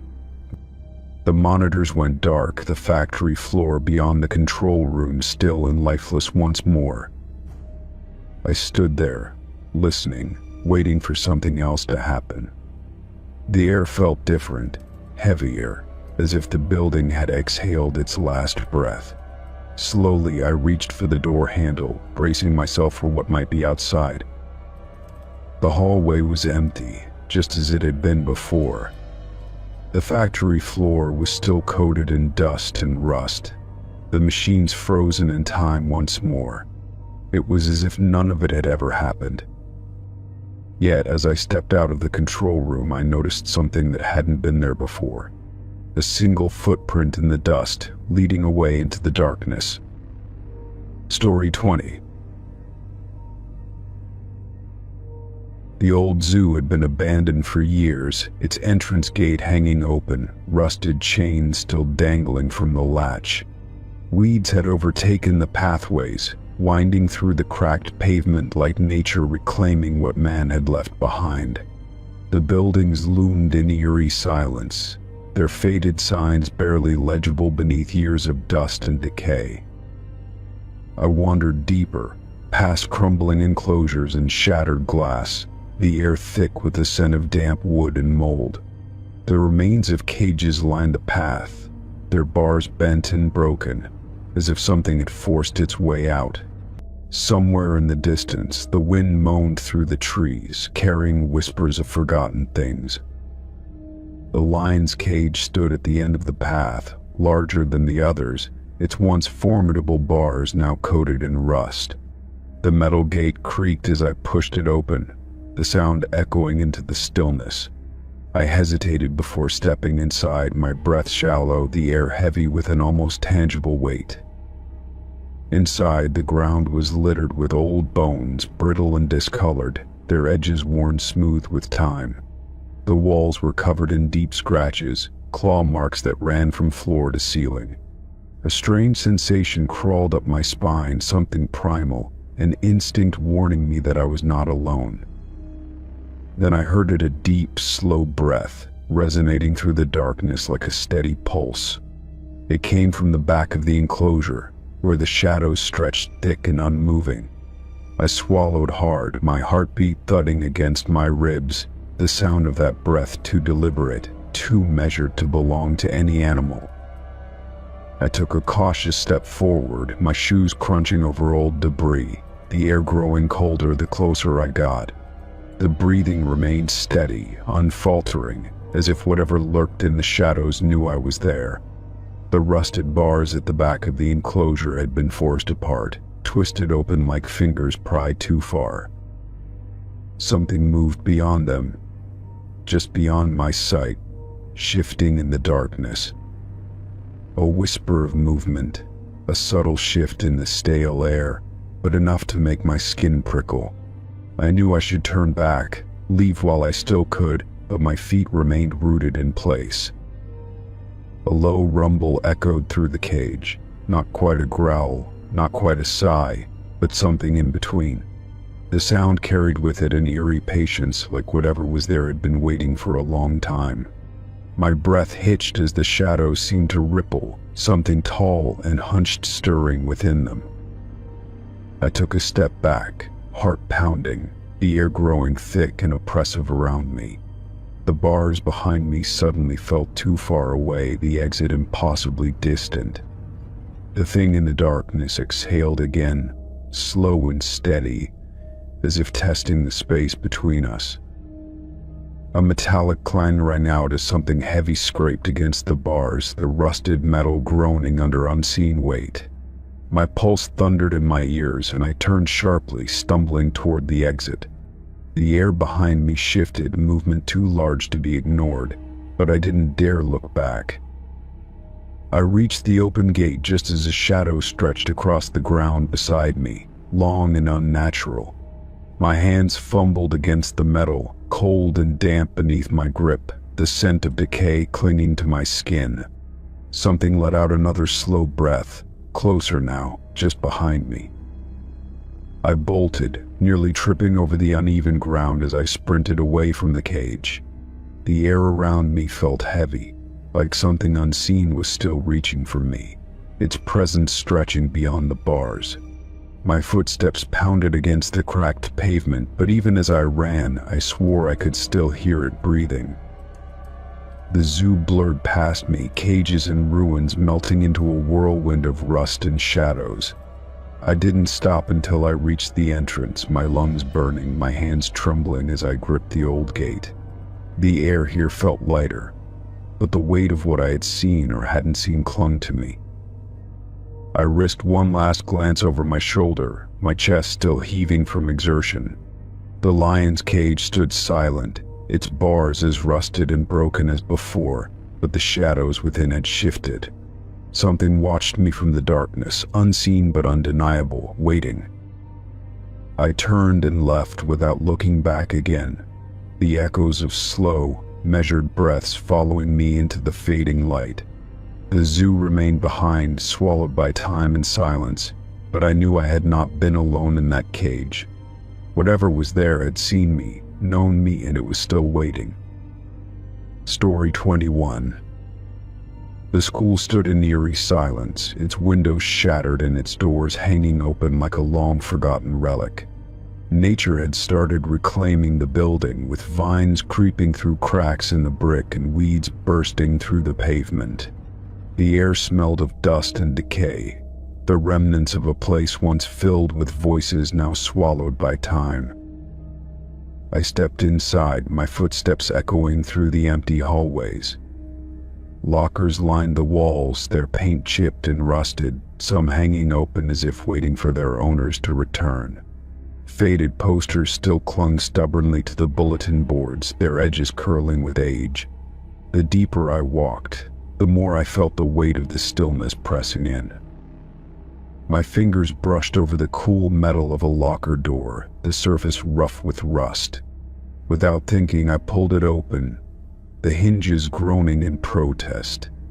Inside, the space was mostly empty, except for a single photograph resting on the metal shelf. My stomach twisted as I reached for it, a cold prickle running down my spine. The picture showed me standing at the entrance of the school, just moments before I had walked in. My posture, my clothes, the way my hand gripped the door, it was exactly how I had been only minutes ago. The air around me felt heavier, like the walls themselves had come alive to watch me. I turned the photo over, but there was nothing on the back, no date or message. My breathing felt shallow as I glanced around, my eyes scanning the hallway for any sign of movement. The thought crept into my mind like a slow chill, someone had been watching me. My pulse quickened as I stepped back, the locker door still swinging slightly on its rusty hinges. The silence around me was no longer just quiet, it was expectant, charged with something unseen. The air smelled different now, carrying a hint of something metallic, something wrong. I turned sharply, scanning the dim hallway, my heart beat loud in my ears. The lockers stretched into the darkness, their doors gaping like open mouths. A flickering light down the corridor buzzed softly, casting unsteady shadows that seemed to shift when I wasn't looking. The picture in my hand felt heavier now, the glossy surface slick against my fingers. I shoved it into my pocket, suddenly desperate to leave, to put distance between myself and whatever had taken it. My feet moved quickly, but the further I went, the more the hallway seemed to stretch. I passed by a classroom with its door ajar, the desks inside frozen in time beneath a thick layer of dust. The chalkboard still bore faded remnants of a long-forgotten lesson, numbers and words scrawled in a ghostly hand. The stillness felt suffocating, as if the air itself had thickened. Something clicked behind me, a soft but deliberate sound. My body tensed as I turned slowly, my eyes landing on the locker I had just opened. It was shut now, latched as if I had never touched it. A deep, gnawing unease settled in my gut. I forced myself to take a step back, every instinct screaming at me to leave. The floor beneath me creaked loudly, the sound splitting the silence like a warning. My eyes darted to the broken windows, calculating how fast I could get out. Then, the lights above me flickered once, twice, before cutting out completely. The hallway was plunged into near darkness, the only illumination coming from the faint slivers of dying daylight seeping through the cracks. The air turned frigid, sending a violent shiver through me. A sound echoed from further down the hall, a slow, deliberate footstep. It was followed by another, then another, moving steadily closer. My throat went dry as I backed away, my fingers trembling at my sides. The footsteps stopped, the silence pressing in with unbearable weight. My pulse pounded in my ears as I strained to listen, to make sense of what was happening. Then, just as suddenly as they had stopped, they started again, closer this time. My breath hitched as I turned and bolted, my feet slamming against the dust-covered floor. The hallway blurred past me, lockers flashing by in a distorted tunnel of rusted metal and peeling paint. My only thought was escape. The exit burned into my mind. The front doors loomed ahead, their wooden frames warped with time, but still standing. I pushed against them, expecting resistance, but they flew open easily. I stumbled outside, gasping for air, the cold evening air biting at my skin. The silence outside was different, no longer pressing but vast and empty. I turned to look at the school, half expecting to see someone watching from the broken windows. But there was nothing, only the hollow shell of the building standing in the dying light. I reached into my pocket, my fingers closing around the photograph. Slowly, I pulled it out, dreading what I might see. The picture had changed. Now, instead of me standing at the entrance, the photo showed me inside the school, looking over my shoulder. Behind me, barely visible in the dim light, was a shadowed figure standing at the end of the hallway. A sharp, ice-cold fear gripped my chest as I stared at the image, my hands shaking. That figure hadn't been there when I took the photo from the locker. I would have seen them. I would have felt them. The wind picked up, rustling the trees, but I barely noticed. My eyes remained fixed on the photo, my mind racing with the impossibility of it. I had been alone. I was sure of it.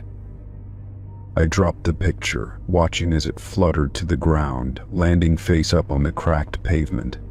My body screamed at me to leave, to run, to never look back. But something inside me hesitated, an irrational urge to understand what had just happened. The last bit of sunlight dipped below the horizon, the shadows stretching across the school's facade. The building stood silent once more, indifferent to the fear clawing at my chest. I took one last glance at the photo before stepping back, my breathing still uneven. Then, without another thought, I turned and walked away, my pace quick but steady. Even as I left the school behind, I couldn't shake the feeling that I wasn't alone, that something had followed me, that somewhere, hidden in the growing darkness, eyes were still watching. Story 22. The mansion loomed at the edge of the forest, its silhouette broken and sagging with age. The front doors were slightly ajar, creaking as the wind pushed against them. Vines curled around the pillars, gripping the wood like fingers unwilling to let go. Stepping inside, the air was thick with dust and the scent of rotting wood. Faded wallpaper peeled from the walls, revealing splintered boards beneath. The silence was heavy, broken only by the soft sound of my footsteps on the warped floor.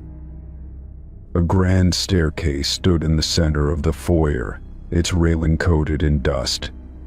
Chandeliers hung overhead, their crystals dulled with time.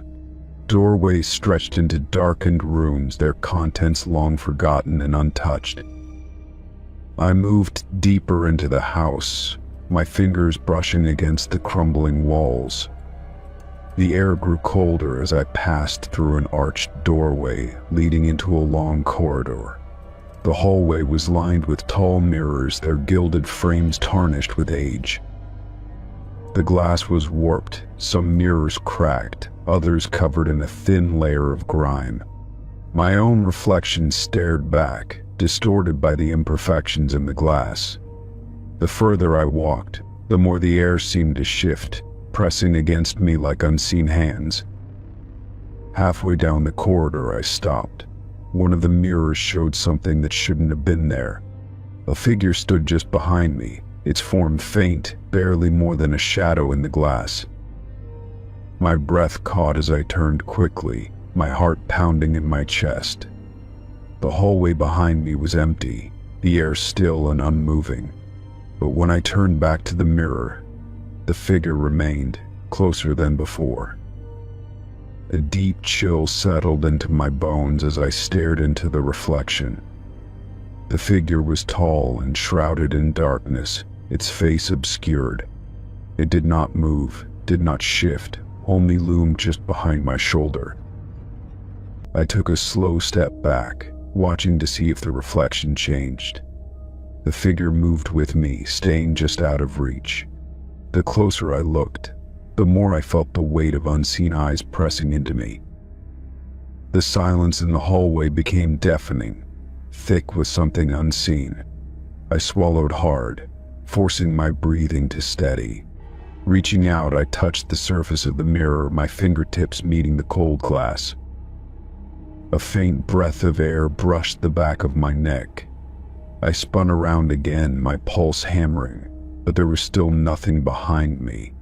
The hall stretched on in both directions, empty except for the dust drifting through the dim light. I turned back to the mirror, my body rigid with unease. The figure had moved even closer, standing just inches from my reflection. My breath hitched as I realized something else: the figure had no reflection in the other mirrors. A sharp crack split the air, and the mirror's surface splintered beneath my fingertips. Jagged lines spread outward, distorting the reflection. The figure did not move, but I felt something stir in the air, a presence thick and oppressive. I stumbled backward, my pulse racing as the lights overhead flickered. The shadows in the mirror seemed to stretch, creeping toward me in unnatural ways. A low whisper echoed down the hall, though the words were too faint to understand. The air around me grew heavier, pressing against my chest. My legs felt sluggish, as if the floor were holding me in place. A deep sense of unease settled into my bones, my instincts screaming at me to leave. I turned and ran, my footsteps loud against the wooden floor. The mirrors blurred as I passed, reflections twisting in unnatural ways. The whispering grew louder, overlapping voices murmuring from the glass.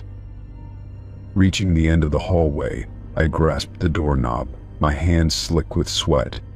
The door wouldn't budge, no matter how hard I pulled.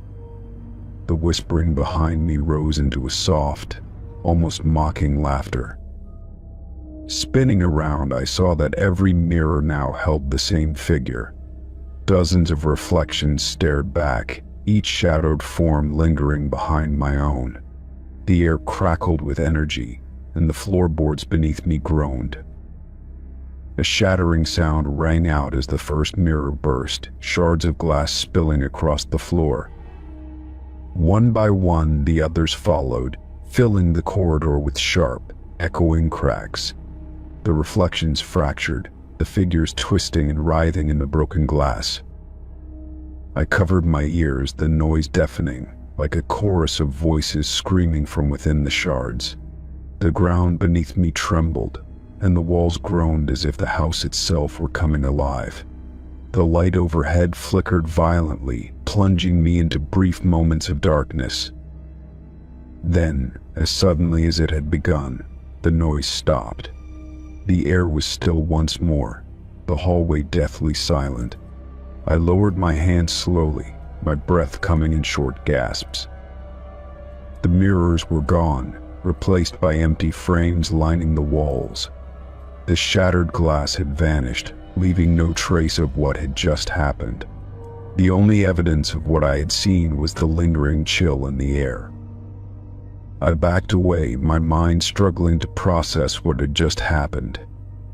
The whispers were gone, but the weight of unseen eyes remained. I had no desire to see what else the mansion held. Moving quickly, I retraced my steps through the house, my skin crawling with the sensation of being watched. The air felt heavier, the house seeming darker than before. Every shadow stretched too far, every corner held something just beyond sight. I reached the front door and shoved it open, stepping out into the cold night air. The moment I crossed the threshold, a weight lifted from my chest, allowing me to breathe freely again. The mansion loomed behind me, its windows dark and empty. A final gust of wind swept through the trees, carrying a faint whisper that sent a shiver down my spine. I didn't look back as I walked away, my only thought to put as much distance as possible between myself and that cursed house. But as I reached the tree line, something caught my eye. In the broken window of the mansion, a faint reflection still remained. A dark figure stood just behind the glass, watching me leave. Story 23.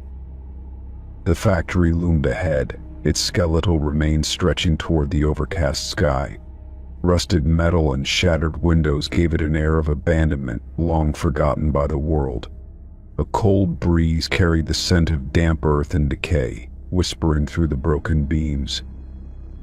I stepped through the gaping entrance, my boots crunching against scattered debris.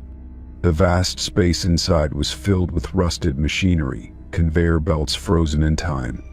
Patches of darkness clung to the corners, swallowing anything beyond the reach of the dim light seeping through the cracks. The silence felt heavy, broken only by the occasional creak of settling metal. I moved carefully, my breath shallow as I scanned the space. Faded signs hung from the rafters, their letters barely legible beneath years of dust and grime. A long corridor stretched to the left, lined with dented lockers and peeling paint.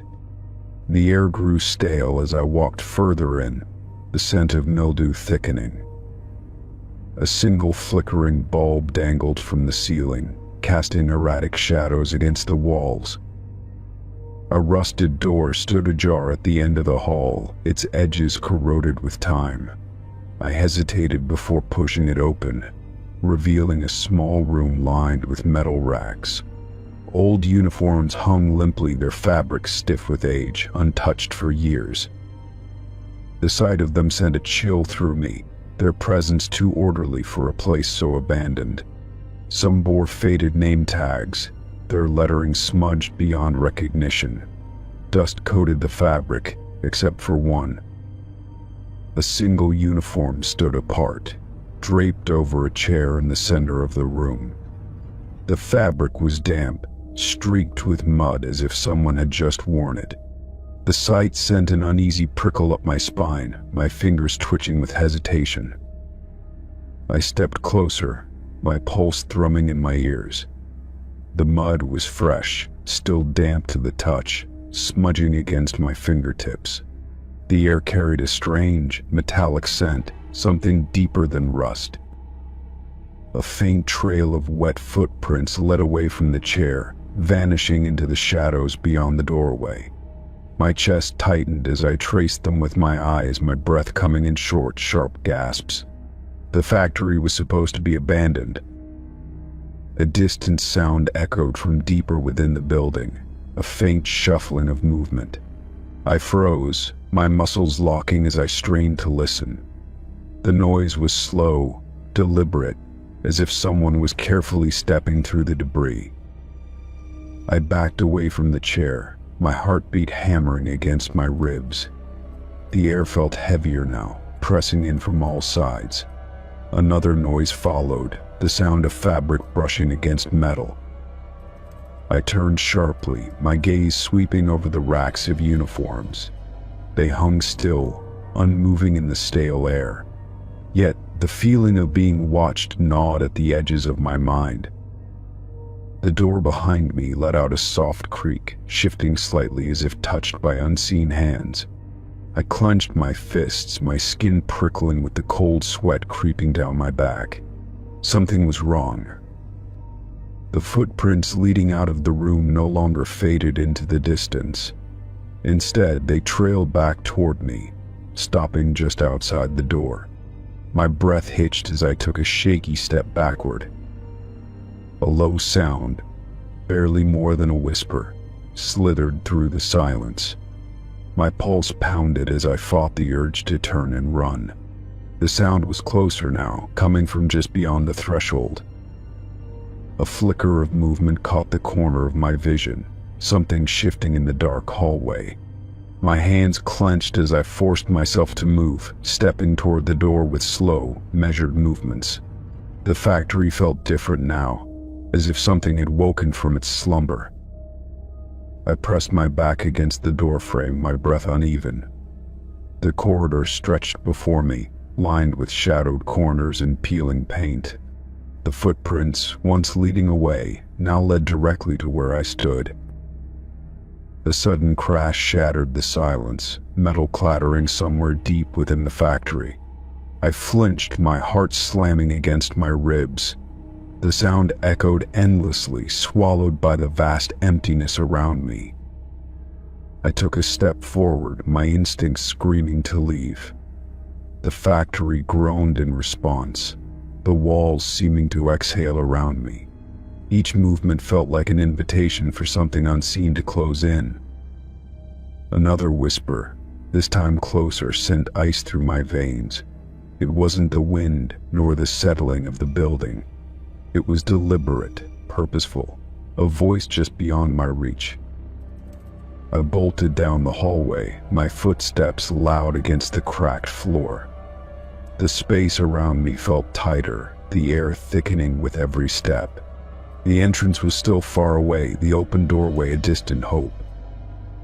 A shadow stretched across the wall ahead, shifting unnaturally against the flickering light. I skidded to a stop, my breath caught in my throat. Someone or something stood at the far end of the hall.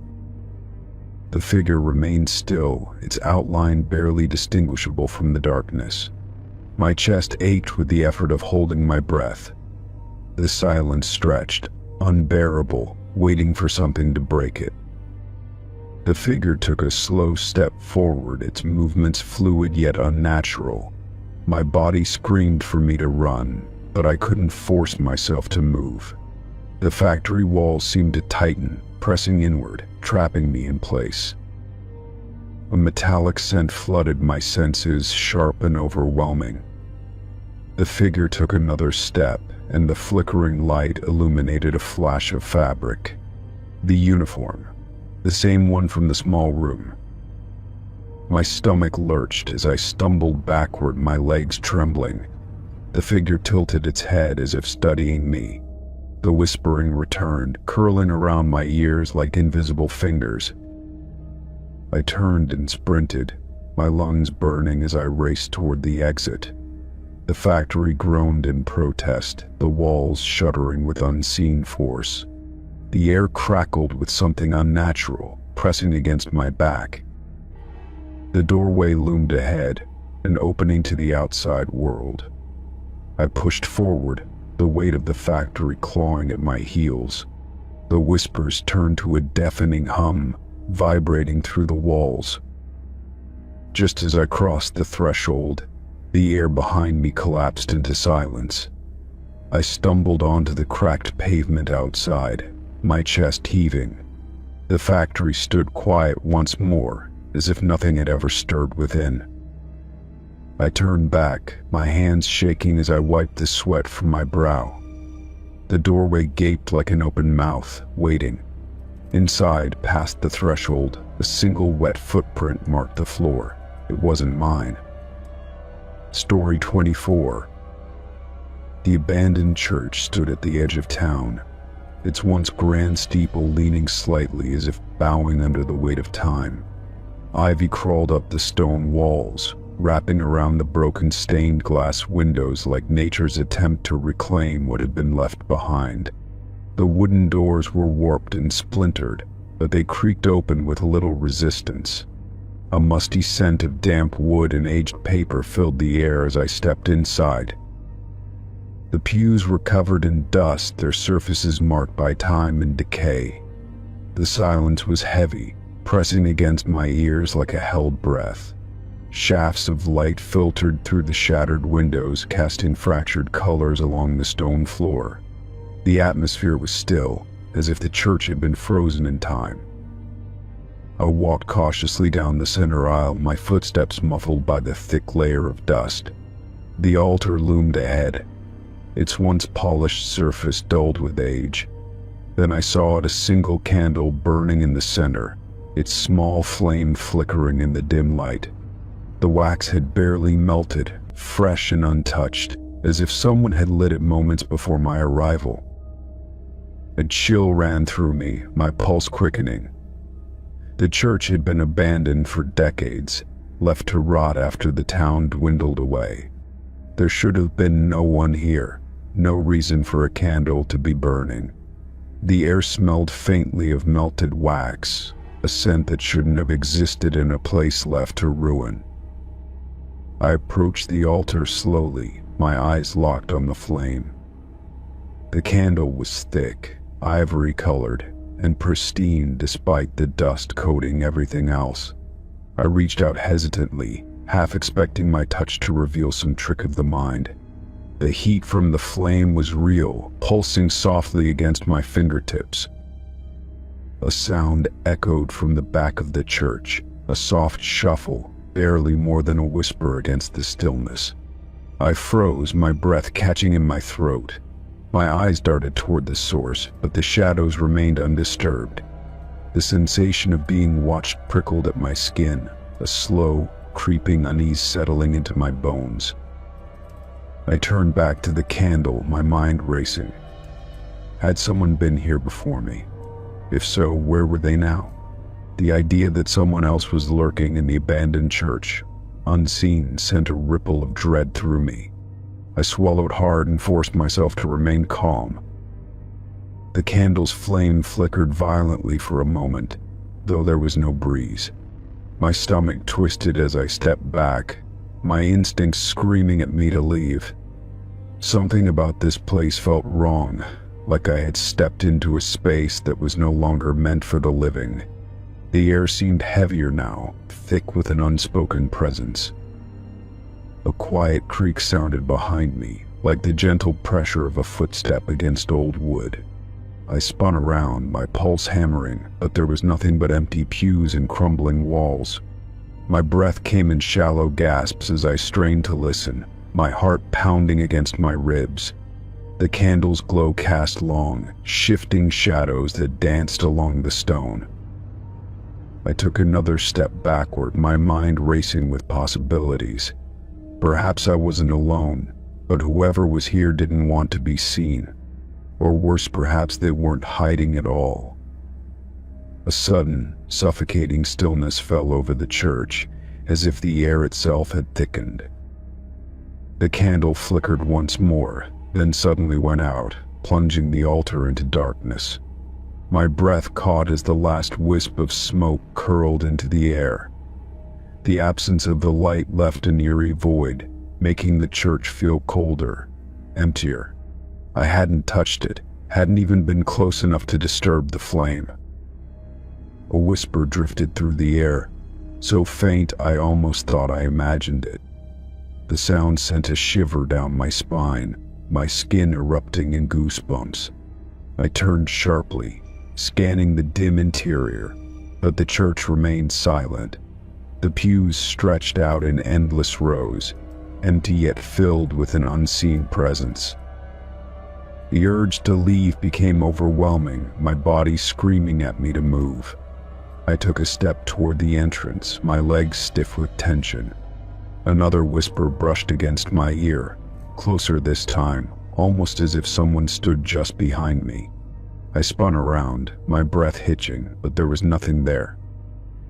The air grew colder, a sharp contrast to the warmth that had once surrounded the candle. My hands trembled as I took another step, my gaze darting around the church. The silence felt suffocating now, as if the very walls were holding their breath. The doorway seemed impossibly far, each step toward it stretching the distance. A sudden gust of wind rushed through the church, though the doors and windows remained closed. It carried the scent of something old, something decayed, a sharp contrast to the fresh wax that had burned moments ago. I broke into a run, no longer caring about composure or logic. Whatever had been here, whatever had lit that candle, did not want me to stay. I burst through the heavy doors, gasping as the cool night air wrapped around me. The weight that had pressed on my chest inside the church lifted instantly. My hands were shaking, my heart still hammering from the overwhelming sense of dread. I turned back, half expecting to see movement within the ruined building. The church stood silent, dark, and undisturbed. The only sign that anything had happened was the lingering scent of wax that clung to my skin. I knew then that I had not been alone in that place, that something had been watching from the shadows. Whether it had been a remnant of the past or something else entirely, I wasn't sure. I walked away quickly, resisting the urge to glance back again. The town had long since forgotten the church, left it to decay with time. But I knew better now. I knew something still lingered there, something that hadn't yet let go.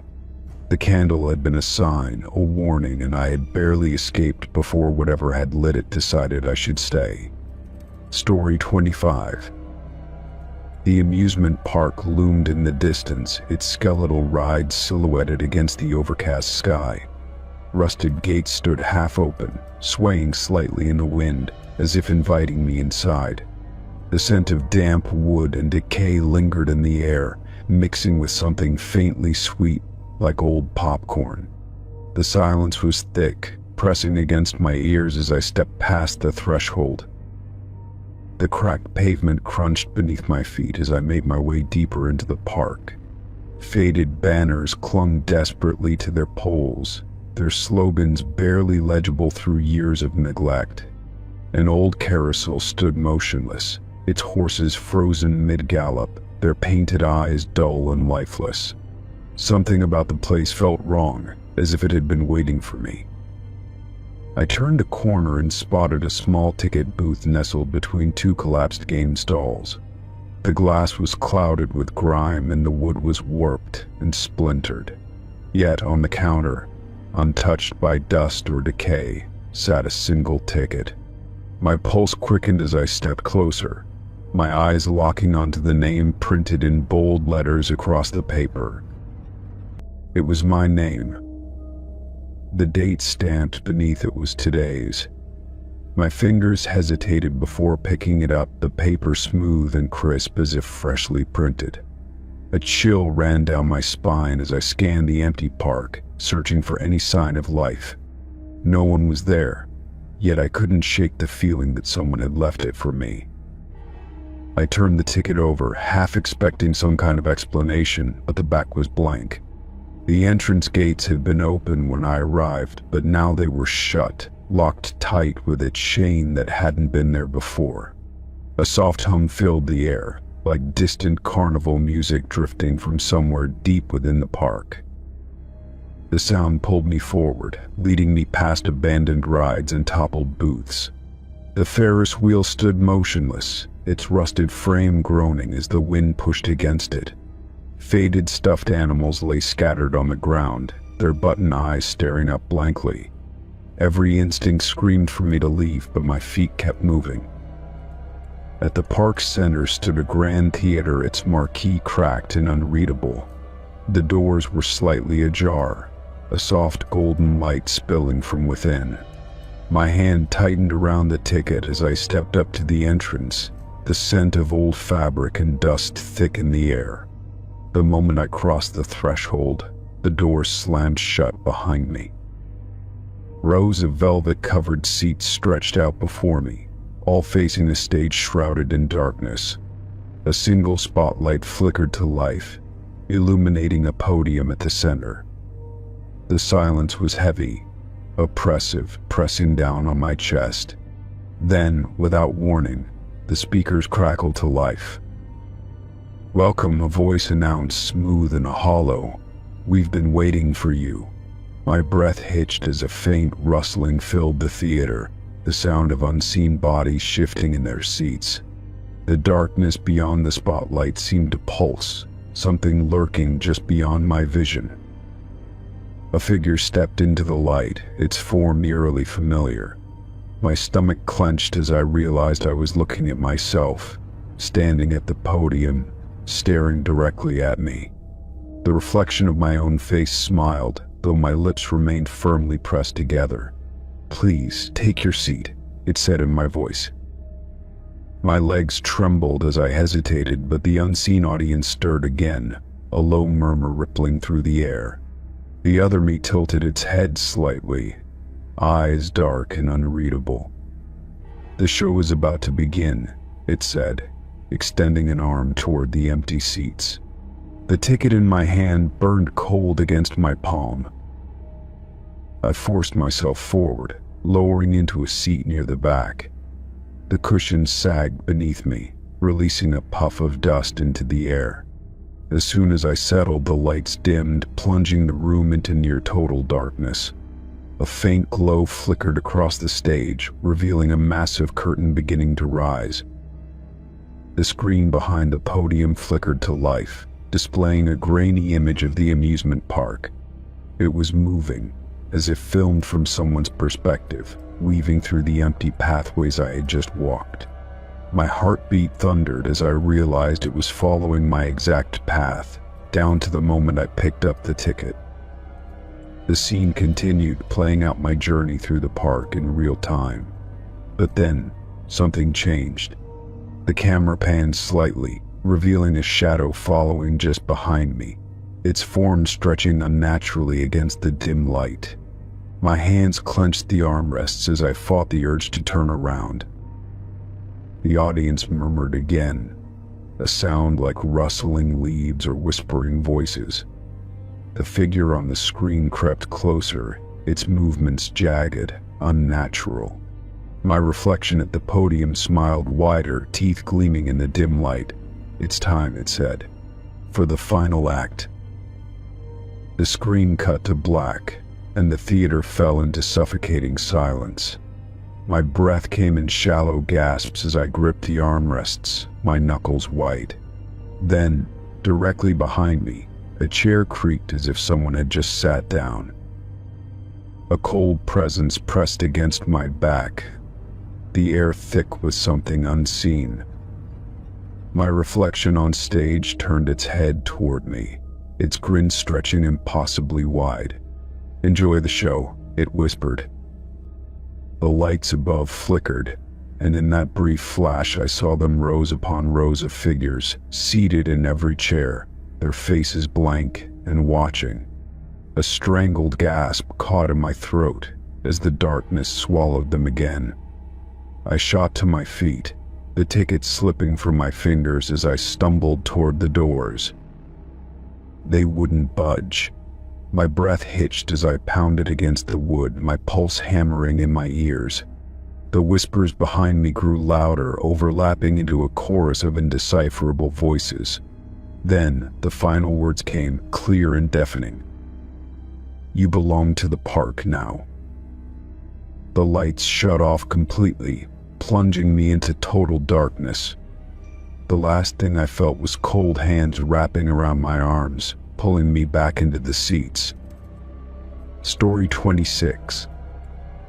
The mansion stood at the edge of town, its once grand facade now cloaked in ivy and decay. The windows were dark, gaping holes, and the front door hung slightly ajar as if waiting for someone to step inside. I had heard the rumors, the stories of strange occurrences, but curiosity outweighed my caution. The air inside was stale, thick with the scent of rotting wood and dust. My footsteps echoed in the vast, empty halls, where tattered curtains barely clung to their rods. Faint traces of the past remained, faded portraits, an overturned chair, a broken chandelier resting in the middle of the floor. Moving deeper into the house, I entered what must have once been the main parlor. A massive grandfather clock stood against the far wall, its face frozen at an unknown hour. Its ornate carvings were coated in dust, the pendulum still as death. I stepped closer, drawn by an unexplainable pull, and reached out. My fingers brushed against the wood, and instantly the air shifted around me. The silence shattered as the clock let out a deep, groaning tick, the hand sluggishly beginning to move. A shiver ran down my spine as I watched the second hand twitch to life.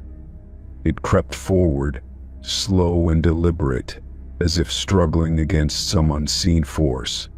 The minute hand inched toward midnight, each movement making my pulse quicken. The room felt colder, the atmosphere thick with something unseen. The walls seemed to close in, and the shadows deepened, stretching unnaturally across the floor. I took a step back, but the moment my foot left the ground, the house itself seemed to exhale. A soft creak sounded from above, followed by the distant rustling of fabric. My breath caught as I turned my gaze toward the grand staircase at the edge of the room. The railing was coated in dust, yet I swore I saw faint handprints trailing along its surface. The clock let out another deep tick, louder this time, echoing through the hollow mansion. My eyes snapped back to its face, where the hands were now eerily close to 12. A wave of unease crawled through me, urging me to step away. Then, from somewhere within the house, a whisper stirred the air. It was faint, almost a breath, yet it sent ice through my veins.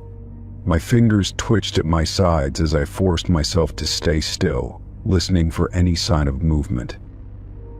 The whisper came again, closer this time, though I could not make out the words. The clock ticked once more, heavy and deliberate, as the minute hand slid even closer to midnight. I felt the weight of unseen eyes pressing against me, the unmistakable sensation of being watched. I turned sharply, my flashlight cutting through the darkness, but the hallway beyond remained empty. My pulse thundered in my ears as I took another step back. The floor beneath me groaned, shifting as if something unseen moved beneath the wooden planks.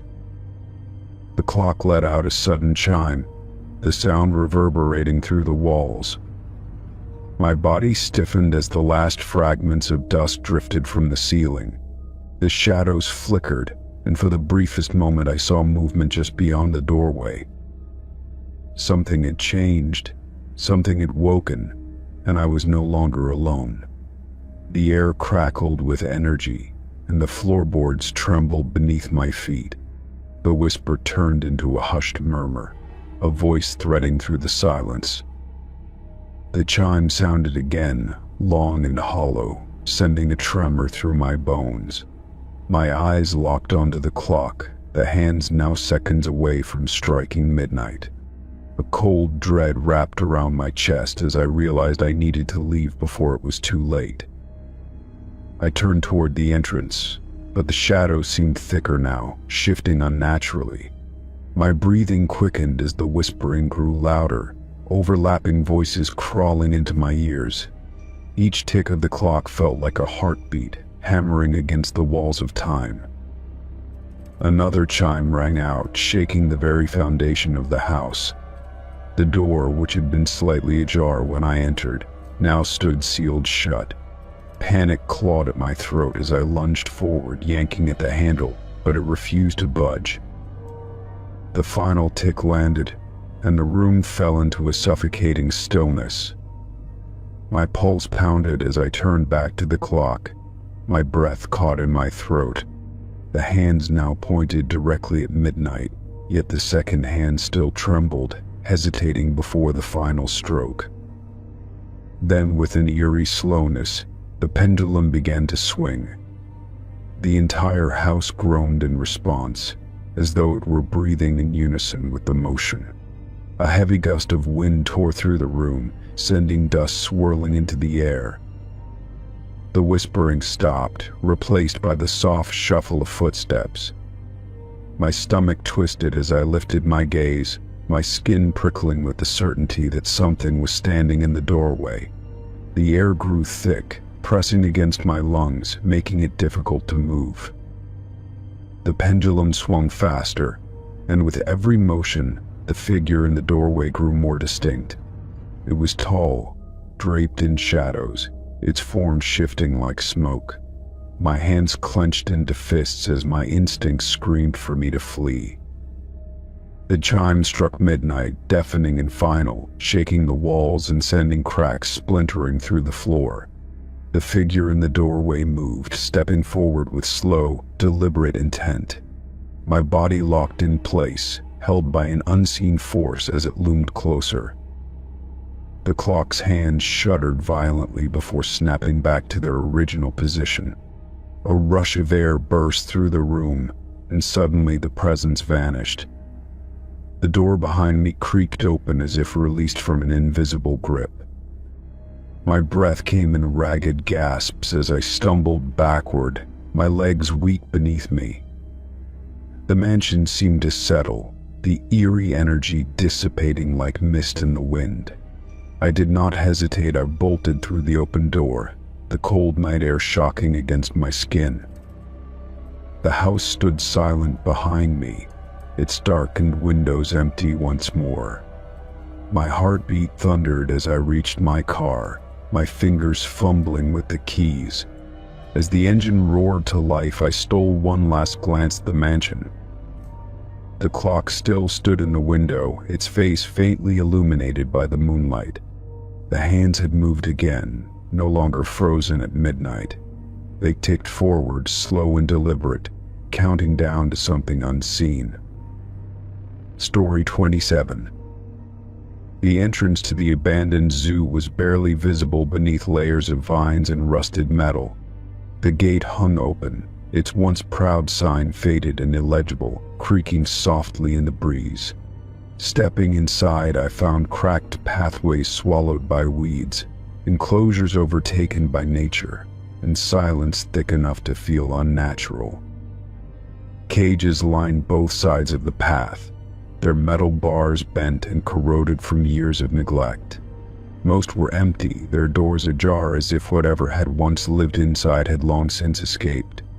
A few still contained remnants of their past bones, tattered nests, or feeding trays covered in dirt. The deeper I went, the stronger the sense of unease settled in my chest. Then I saw it. A cage larger than the rest, its bars somehow still intact despite the decay surrounding it. Inside, in the dim light filtering through the trees, a creature sat motionless, its gaze locked onto me the moment I stepped closer. Its body was obscured by shadows, but its eyes, large, reflective, and unnervingly human, stood out against the darkness. A chill crawled up my spine as I moved slightly to the left, then to the right. The eyes followed. No shift in its body, no sound, just those unblinking orbs tracking every move I made. My breath came slow and shallow as I tried to make sense of what I was seeing, but the longer I stared, the less it felt like an animal at all. Its form was wrong, shifting in a way that made my mind struggle to process it. The dim light only allowed me glimpses, long limbs folded awkwardly, a body too thin yet impossibly dense, skin that looked both smooth and rough in different moments. My stomach twisted as I realized I could not hear it breathing, nor could I tell if it had ever blinked. I took another step closer, gripping the cold metal bars for support. The second my fingers touched the rusted surface, a low, guttural sound filled the space between us. It wasn't a growl, nor a hiss, but something else entirely, something that seemed to burrow into my bones. The air itself felt heavier, pressing against my skin like unseen hands. My instincts screamed at me to run, but my legs remained locked in place. The creature tilted its head slowly, its gaze never wavering. There was an intelligence behind those eyes, something calculating, something patient. I could almost feel it reaching toward me without moving, as if testing the space between us. A sharp crack echoed behind me, shattering the eerie silence. My body jolted, and I spun around, heart hammering against my ribs.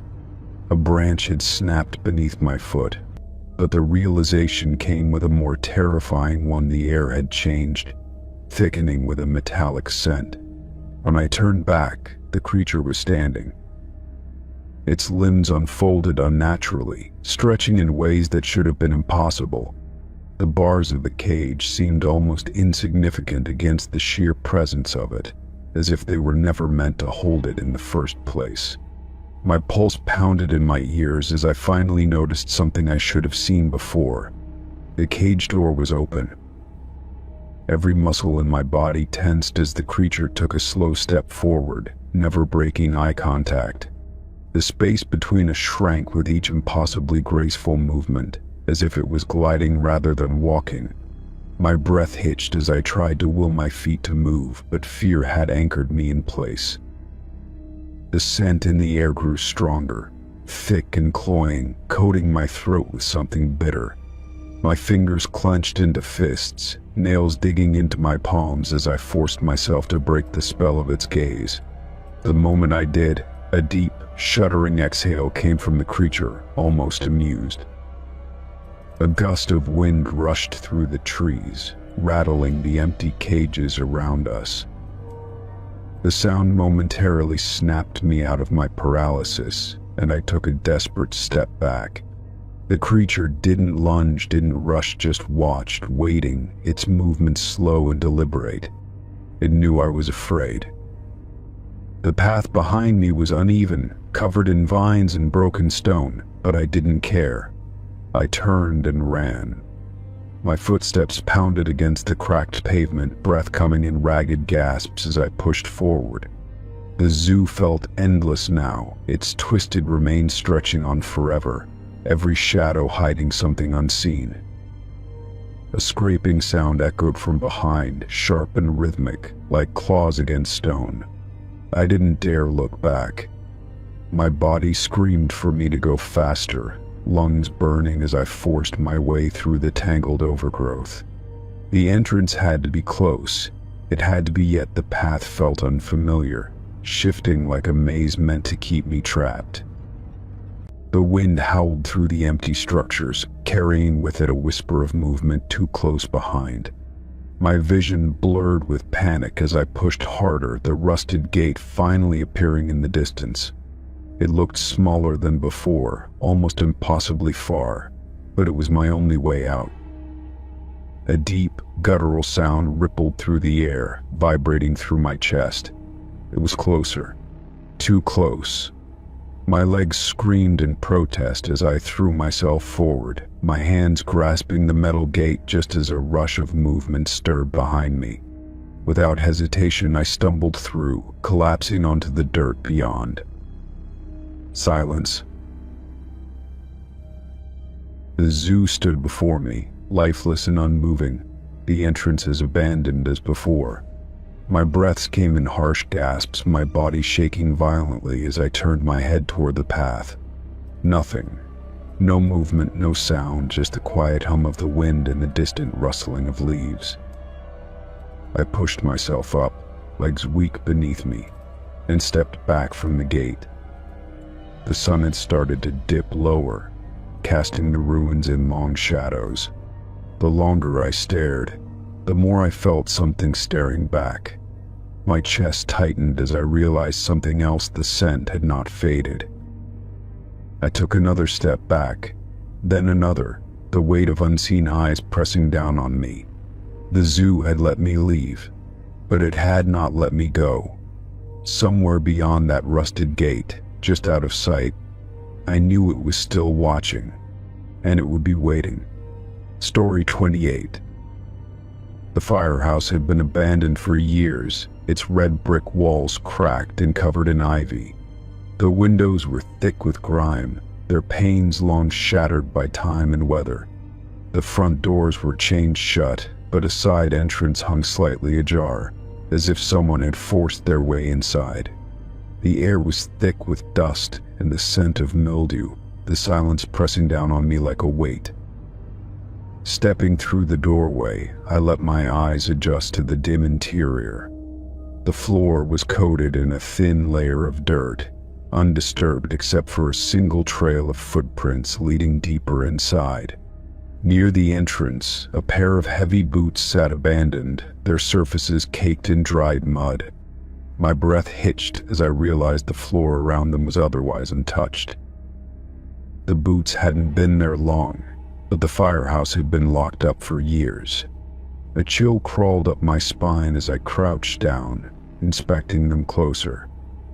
They were old but sturdy, the kind firefighters might have worn decades ago. The laces were still tied, as if someone had stepped right out of them and never returned. The thought unsettled me, but curiosity pushed me forward. I followed the faint footprints leading toward the garage where the fire trucks had once been parked. Rusted lockers lined the walls, their doors hanging open, empty save for a few forgotten belongings. A helmet sat on a bench, covered in dust, yet its visor was free of grime, as if someone had wiped it clean. The garage smelled of oil and stagnant water, the scent of decay woven into every surface. A row of hoses hung on the far wall, brittle and cracked with age. The fire pole stood in the center of the room, its metal dull and rusted, the floor beneath it warped from years of neglect. Something about the space felt off, as if I had stepped into a place frozen in time. A faint creak echoed from above, sending a jolt of unease through me. The second floor had once been the living quarters for the firefighters, their bunks and kitchens still intact but left to rot. I hesitated before making my way to the stairs, my pulse quickening with every step. The wood groaned beneath my weight, each footfall stirring dust into the stale air. The dormitory was lined with beds, their mattresses sagging, their sheets discolored with age. Personal items still littered the shelves, photographs, books, even a coffee mug resting on a nightstand. It was as if the firefighters had simply vanished one night, leaving everything behind. A newspaper sat open on one of the beds, the pages yellowed, but the ink still legible. The date sent a shiver down my spine, June 17, 1986. That was the night of the fire that had supposedly shut this place down. A factory had gone up in flames on the outskirts of town, and the entire crew had responded. The official reports claimed they had evacuated in time, but the firehouse had been closed shortly after, never to reopen. A noise from below made me freeze. It wasn't the wind or the settling of the building, it was deliberate, the sound of something shifting. My breath caught as I turned toward the stairwell, listening. The air had changed, the silence now expectant, as if I was no longer alone. I moved carefully, my steps slow and deliberate as I descended. The garage was just as I had left it, the abandoned boots still sitting by the door. But something had changed. The dust on the floor had been disturbed, a new set of footprints leading toward the back office. I followed them, my heart pounding. The office door was slightly ajar, its hinges rusted but recently moved. Inside, the desk was cluttered with old files, papers scattered as if someone had been searching for something. A locker stood against the wall, its door hanging open, a uniform still hanging inside. The air was colder here, the scent of damp fabric mixing with something faintly metallic. I reached out, brushing my fingers against the sleeve of the uniform. The material was stiff with age, but the patches were still visible, the name barely readable. The last name sent a chill through me. It belonged to one of the firefighters from that final call. The sudden draft sent the door creaking further open, and I spun toward the sound. The garage was empty, yet the sensation of being watched prickled at my skin. My eyes flicked to the boots, my stomach twisting. They were no longer empty. The laces were untied now, loose as if someone had stepped into them. My breath hitched as I took a slow step back, my pulse thundering in my ears. The air felt thick, charged with something unseen, something lingering. A whisper of movement stirred the dust near the fire pole, an unseen presence shifting just beyond my sight. I didn't wait to find out more. My body moved before my mind could catch up, my feet carrying me toward the exit. The moment I stepped through the doorway, the weight in the air lifted, the silence swallowing the building once more. I turned back only once, my breath misting in the night air. Through the grimy window, a figure stood just inside, barely visible in the dim light. The outline of a firefighter, motionless, watching me. My stomach clenched as I took another step back, my mind racing. The boots had been waiting for someone to return, and I had nearly answered the call. I forced myself to walk away, my footsteps quickening as the firehouse faded into the darkness behind me. The town remained silent, unaware of what still lingered inside that abandoned station.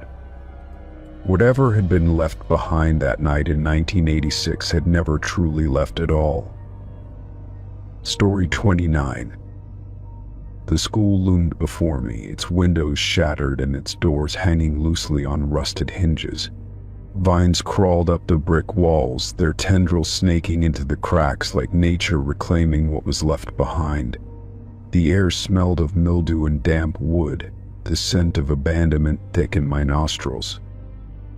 Stepping inside, my footsteps echoed through the empty halls, the sound unnerving in the heavy silence. Lockers stood ajar, some with their doors bent at unnatural angles, their contents long gone. Faded posters still clung to the walls, their once bright messages now peeling and barely readable. The further I walked, the more unsettling the school became, as if it had been frozen in time. A child's backpack lay in the middle of the hallway, covered in dust, its zippers rusted shut. Desks were overturned in some classrooms, their wooden legs broken, as if something had ended here in a hurry. I stopped at a door marked Room 104, its window cracked but still intact. Pushing it open, I was met with the overwhelming scent of old paper and chalk dust. The classroom looked as if it had been left in a rush, chairs still pulled out, books open on the desks. At the front of the room, the chalkboard was covered in writing, a lesson frozen mid-thought. The handwriting was neat at first, a list of vocabulary words and arithmetic problems written in perfect lines. But toward the bottom, the words became more erratic, the chalk strokes jagged, almost frantic. My eyes landed on the last word scrawled across the board, smeared as if written in haste. It read only one thing: run. The letters were uneven, the pressure of the chalk so heavy that it had crumbled in places. Something about it sent a shiver through me, my instincts telling me to leave. A gust of wind rattled the broken windows, sending a flurry of dust through the air. The sound of something shifting echoed from the hallway, but when I turned, there was nothing there. The silence pressed down again, thick and suffocating, making me suddenly aware of how alone I was. I stepped closer to the board, running my fingers over the chalk, surprised to find it fresh.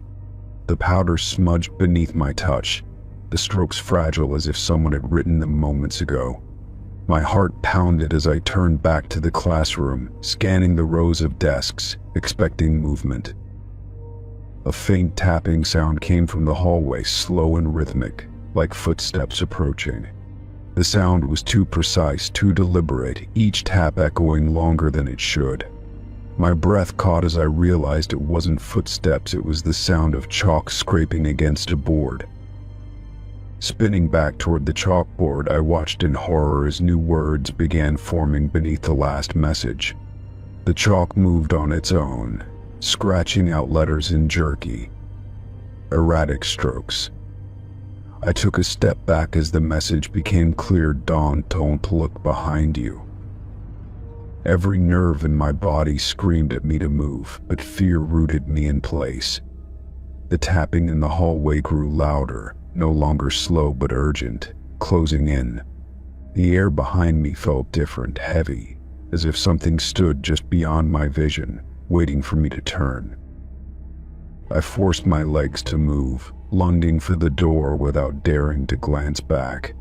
My pulse pounded in my ears as I burst into the hallway, my breath coming in ragged gasps. The school had changed, the walls seemed closer, the corridor stretching longer than before. Desks and chairs that hadn't been there before now lined the hall, forming a twisted maze. I weaved through them, my hands trembling as I knocked over an old stack of books. A whispering sound followed me, voices too soft to understand but unmistakably there. I reached the main doors, my fingers fumbling against the rusted handle. It wouldn't budge, the lock twisted and fused with time. My pulse thundered as the whispering grew louder, the sound surrounding me, pressing against my skull. A cold breath grazed my neck, sending a violent shudder through me. I slammed my fists against the door, my panic rising as I fought against the unyielding metal. The whispers turned to laughter, soft and mocking, as if they knew I had nowhere to go. I spun around, expecting to see something standing in the darkened corridor. But the hallway was empty, the desks and chairs now gone, the floor bare except for a single sheet of paper. My name was written on it in the same jagged handwriting from the chalkboard.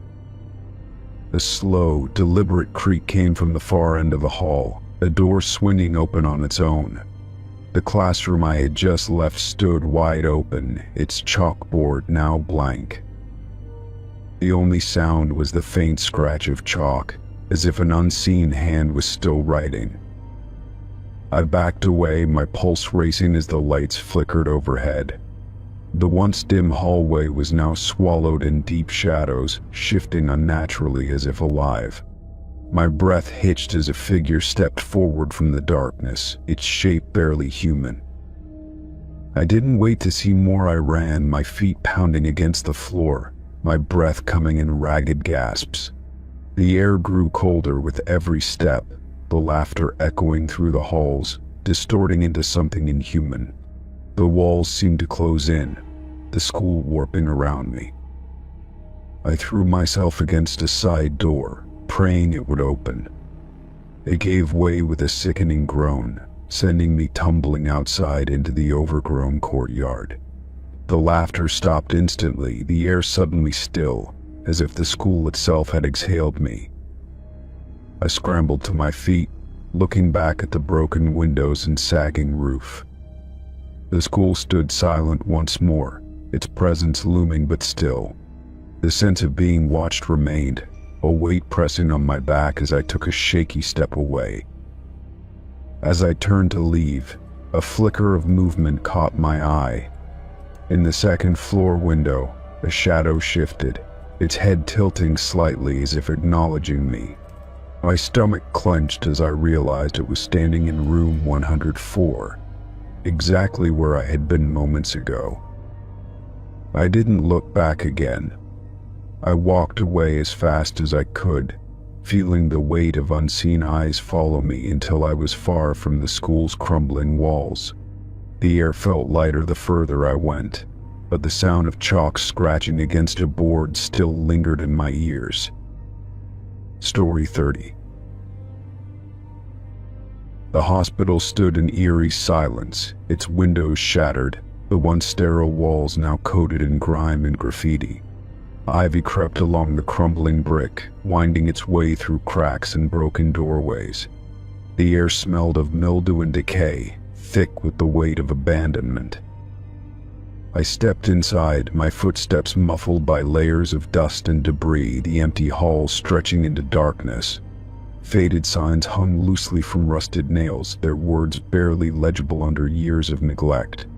Wheelchairs and gurneys sat abandoned, their metal frames rusting, their wheels locked in place by time. A faint breeze whispered through the corridors, carrying the distant sound of something dripping, slow and rhythmic. The walls bore deep scratches, as if someone or something had clawed at them in desperation. The flickering light from my flashlight revealed broken tiles and dark stains smeared across the floor. I followed the signs to the morgue, my pulse quickening with each step into the depths of the hospital. The air grew colder, thick with the sterile scent of forgotten years. The door groaned as I pushed it open, revealing rows of steel drawers built into the walls. The room was silent, save for the distant echo of my breathing, the gurneys covered in dust and long-dried stains. The drawers were mostly closed, their handles rusted, the names on their labels faded beyond recognition. One drawer, however, stood slightly ajar, the darkness inside seeming to breathe. A faint scratching sound came from within, barely audible, yet constant, like nails dragging against metal. I froze, my breath caught in my throat, straining to listen. The noise was deliberate, steady, as if something inside was trying to get out. I stepped closer, my fingers hovering over the handle, my skin prickling with unease. The scratching stopped abruptly, replaced by a silence so thick it felt suffocating. My flashlight trembled in my grip as I reached out, the drawer cold under my fingertips. I hesitated before pulling, the metal groaning as the drawer slid open inch by inch. The stench of rot hit me first, sour and heavy, burning the back of my throat. The beam of my flashlight revealed an empty slab, but the air inside shifted as if something unseen had just moved. I leaned in, scanning the darkness, the silence pressing against my ears. A whisper of movement came from deep within the drawer, something unseen shifting just beyond the reach of my light. My pulse hammered as the scratching resumed, slow and deliberate, from somewhere deep inside. I yanked my hand back, heart racing, my breath coming in shallow gasps. The drawer remained open, but the shadows inside seemed to pulse, as if something was breathing within them. I staggered backward, the temperature in the room dropping, a deep chill settling into my bones. A metallic clang echoed through the morgue as another drawer shifted, the sound sharp and jarring. My flashlight darted to the movement, but there was nothing there, only stillness. The other drawers sealed shut. The air grew heavier, pressing against my chest, suffocating in its weight. A whisper slithered through the silence, just on the edge of hearing, its source unseen. My skin crawled, every instinct screaming at me to run, but my legs remained frozen. The open drawer gaped at me, the darkness inside feeling impossibly deep. Then, something moved, a brief flicker of motion within the shadows, too fast to be fully seen. The flashlight sputtered, its beam dimming as if the very air around me was swallowing the light. I stepped back, my pulse hammering, the scratching growing louder, more frantic. The sound scraped against my nerves, echoing in the hollow space of the morgue, filling every corner. My mind raced with the impossible, was something trapped inside, something that had never left. A cold breath of air touched my skin, the sensation crawling up my spine like unseen fingers. A sudden crash shattered the silence as a gurney toppled over, its wheels spinning in the dust. The air felt electric, charged with something unseen, something waiting. I stumbled toward the door, my fingers fumbling over the rusted handle, desperate to leave. Just as I pushed it open, the scratching stopped, replaced by something worse. A slow, deliberate creak, like the sound of a drawer sliding open, deeper in the room. I didn't turn to look. I didn't want to see what had freed itself. I ran, my footsteps echoing down the empty hallways, the darkness closing in around me. The hospital felt alive now, the air thick with something watching, something aware. Doors that had been open before were now shut, the way out feeling impossibly far. Reaching the entrance, I burst through the doors, the outside air shocking against my skin. The sky had darkened, the hospital looming behind me, its shattered windows like empty eyes. My chest heaved, my hands shaking as I turned to look one last time. The morgue window was black, the inside swallowed by shadows. But in the silence just before I turned away, I heard it again, faint, distant, but unmistakable. The slow, deliberate sound of scratching, still coming from inside.